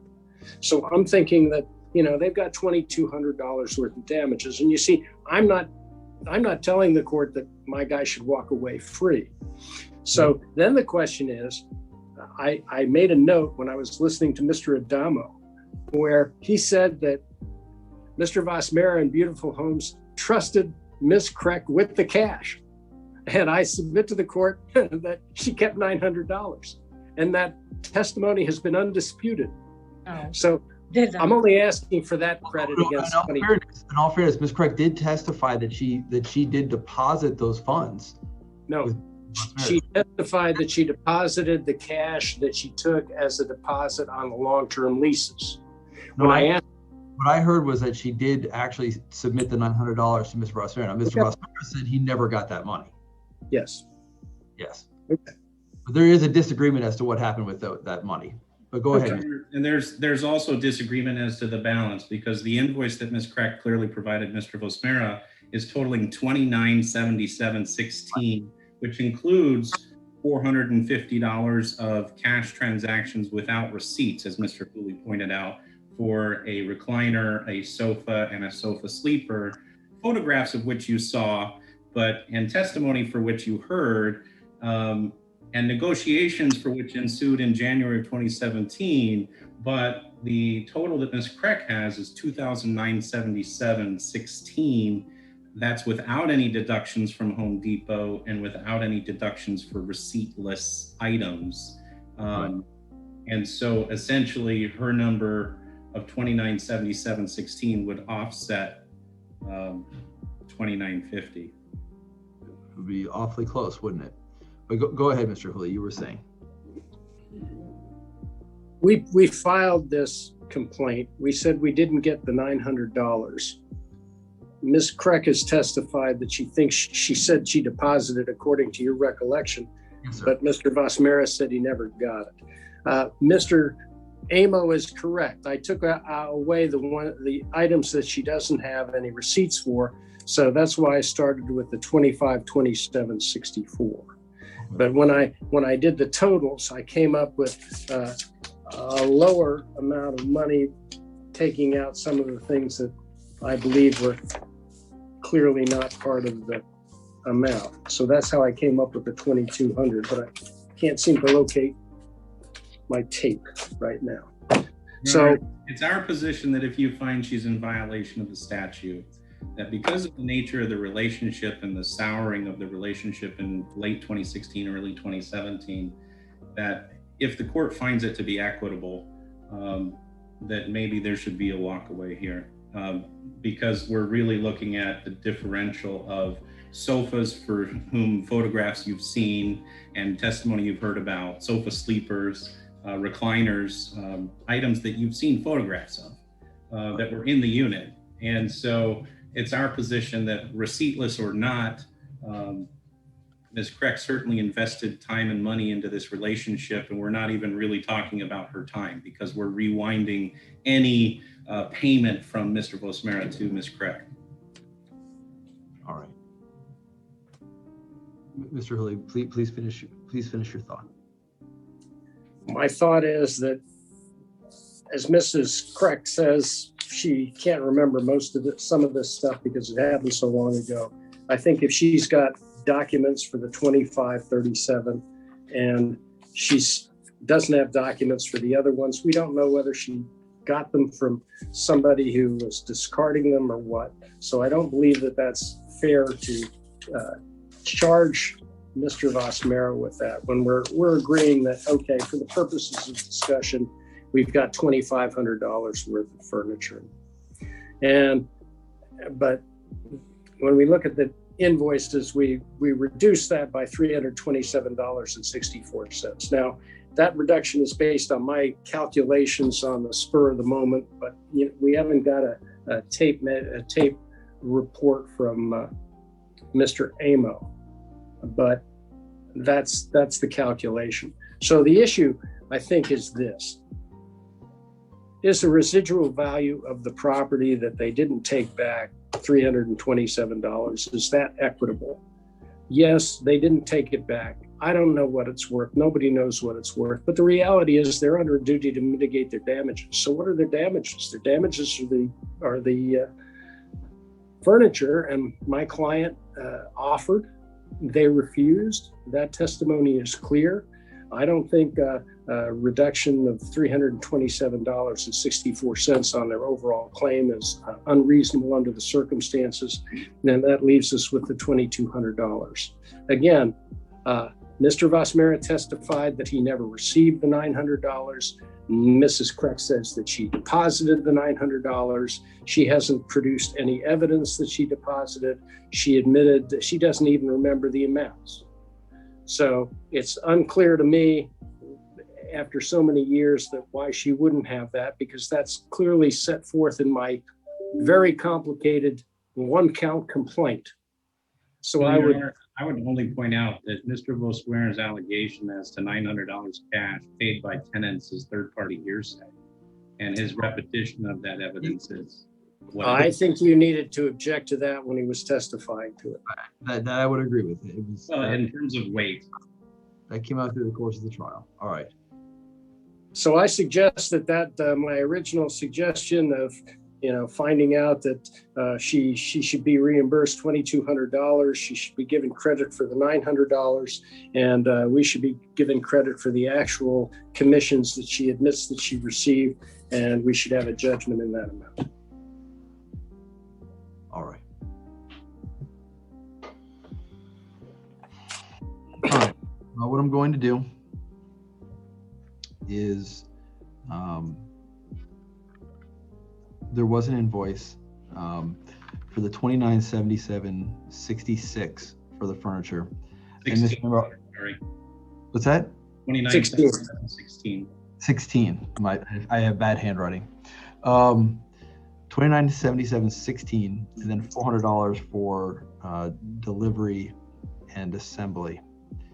That's what's being sought at this point by the defendants and counter plaintiffs. The outstanding $900 for charges to the tenants that the plaintiff is claiming is not reimbursed.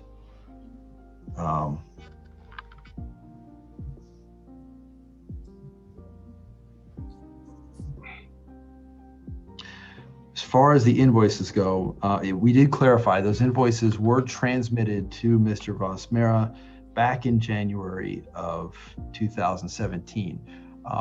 That was confirmed by Mr. Vosmera once he rechecked his email. And not to mention, I did notice at the top right-hand corner, the invoices happened to be 307 and 307A, whereas the invoice for those commissions was 308.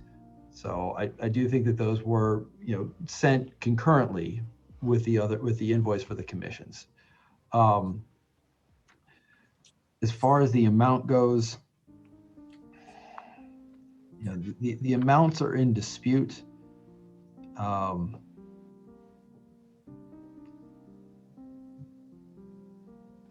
would agree with Mr. Hooley of the 2537 for the furniture provided. As far as the $400 for assembly and delivery goes. I don't know. I said, once again, since we're talking about the nature of this relationship was one of a realtor providing these leasing services, I'm not sure they're entitled to that compensation. I don't believe that they are.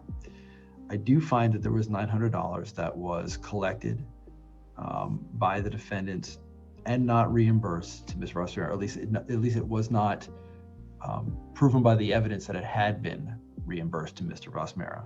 So then the question I'm going to give to the attorneys for the last issue is, if there's an award of $2,537 to the defendants / counter plaintiffs and a total award of $2,950 plus the 900, $3,850, can the judgment offset, or does there have to be separate judgments of awards for the two parties? I think there's an offset, Your Honor. I did have a case that I appealed from county court once in front of Judge Hayes, and the second district said that it's a set off. You don't have to specifically plead it. I want to make sure that I don't produce a judgment that will then bounce back on us. I don't think anybody wants to invest in an appeal on this matter. You can correct me if I'm wrong, but I don't want it to be because that I phrase a judgment improperly that that you're going to have to do a lot more work on this case. So would you agree that it is a legal, proper judgment to do an offset based upon those amounts and just do a final award to the plaintiff because the amount is higher for the plaintiff? So if I'm following your math correctly, Your Honor, I have $2,950 plus 900 in favor of the plaintiff, which is $3,850. I have a credit of $2,537, you said? Yes, sir. And that would leave a judgment in favor of the plaintiff of $1,337. Is that correct? That's what I find. And that the $900 that Ms. Crack charged the tenants in cash for keys or other things is reimbursable to Mr. Rosmera. Correct. Okay. I think included in my math. That was included in my math. I think the math is I get 3,850 is what we're claiming.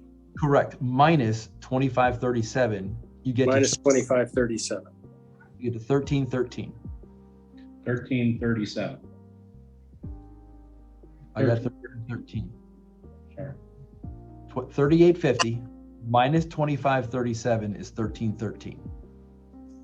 Unless my calculator is wrong, which is possible. I'm so bad at math, my calculator could be wrong. No, you're correct and I'm wrong, and no, I have a chemistry degree.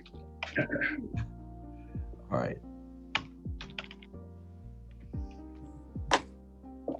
So once again, do both parties agree that I can issue a judgment, and I'll put the specific amounts on the judgment, but I can do an offset for just one award as opposed to having to do separate awards?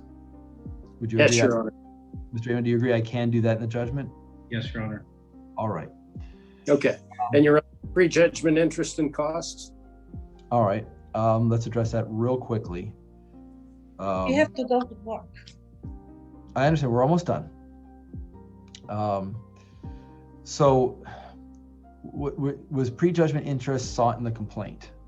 No, but as a practical matter, prejudgment interest on a ultimately liquidated amount is from the complaint forward. What about the furniture? Interest, money. Mr. Primo, do you agree with that? I think you have to plead for prejudgment interest unless it's a part of a contract. We don't have a written contract here. Well, withhold on that. I know the Orange Bright case says that it's automatic if you. I'll reserve jurisdiction to award prejudgment interest. What about costs? Can we agree on cost as for filing and service? Filing, we would agree as to filing, Your Honor. Was there any additional costs, Mr. Hooley? I don't know. We'll have to take a look at it. We'll submit an affidavit. If you provide for costs, we'll provide for an affidavit. The reserve jurisdiction for costs. Was there anything else that needs to go into the judgment? Not that I think of. All right. Any other matters to, oh yes, Mr. Amo. I do think it is appropriate that the invoice for the furniture be submitted to the clerk of court as an exhibit. So I really did have to rely upon that. I think that is an item of evidence that should be admitted as defense one. Understood. You can file that with the clerk of court as defense one. That way the clerk will have that, or at least you can even email that document to me, and please CC obviously Mr. Hooley. I'll put an evidence sticker on it and submit that to the clerk of court. Your What Honor. is the name of it? Invoice what? It'll be, Defendant's invoice number 1. It is a one-page invoice in the amount of $2,977.16. right. Your Honor, one small thing before we go. We don't really have to fight about the prejudgment interest because you'll see in the wherefore clause, I requested statutory interest. Okay. So it's just interest accruing going forward. Interest accruing going forward from the date of the complaint. All right. Oh, from the date of the complaint. Yes. So is the interest then going to be the current statutory interest or the interest on the date of the filing of the complaint? I'll do the calculations, but normally we change the interest as the state changes the interest. Okay. All right. So then let's do this to be safe. Mr. Hooley, if you want to prepare a proposed judgment in accordance with the court's findings, send it to Mr. Amo. If there's any disagreements, I will obviously give you gentlemen, some times that we can sort them out. Okay, thank you, Your Honor. Thank you, Judge. Anything else? And Mr. Amo, as I said, I think practically the fastest way for that one document is if you can email it to my judicial assistant. I'll print it out, put an evidence sticker on it, and I can give it to our clerk with the other exhibits. I will extract it from the composite PDF and email it shortly. I appreciate Your it. Honor, I have plaintiff's exhibits. I don't need any more than the defendant. Thank you. What's that? I have the plaintiff's exhibits already. Oh, you do? Okay, so we just need the defendant's exhibits. Right. Yeah, that's what doing evidentiary hearings on Zoom does to us. So I appreciate you, both of you, working through this with me. It's never easy to try to do this outside of a courtroom. All right, anything further?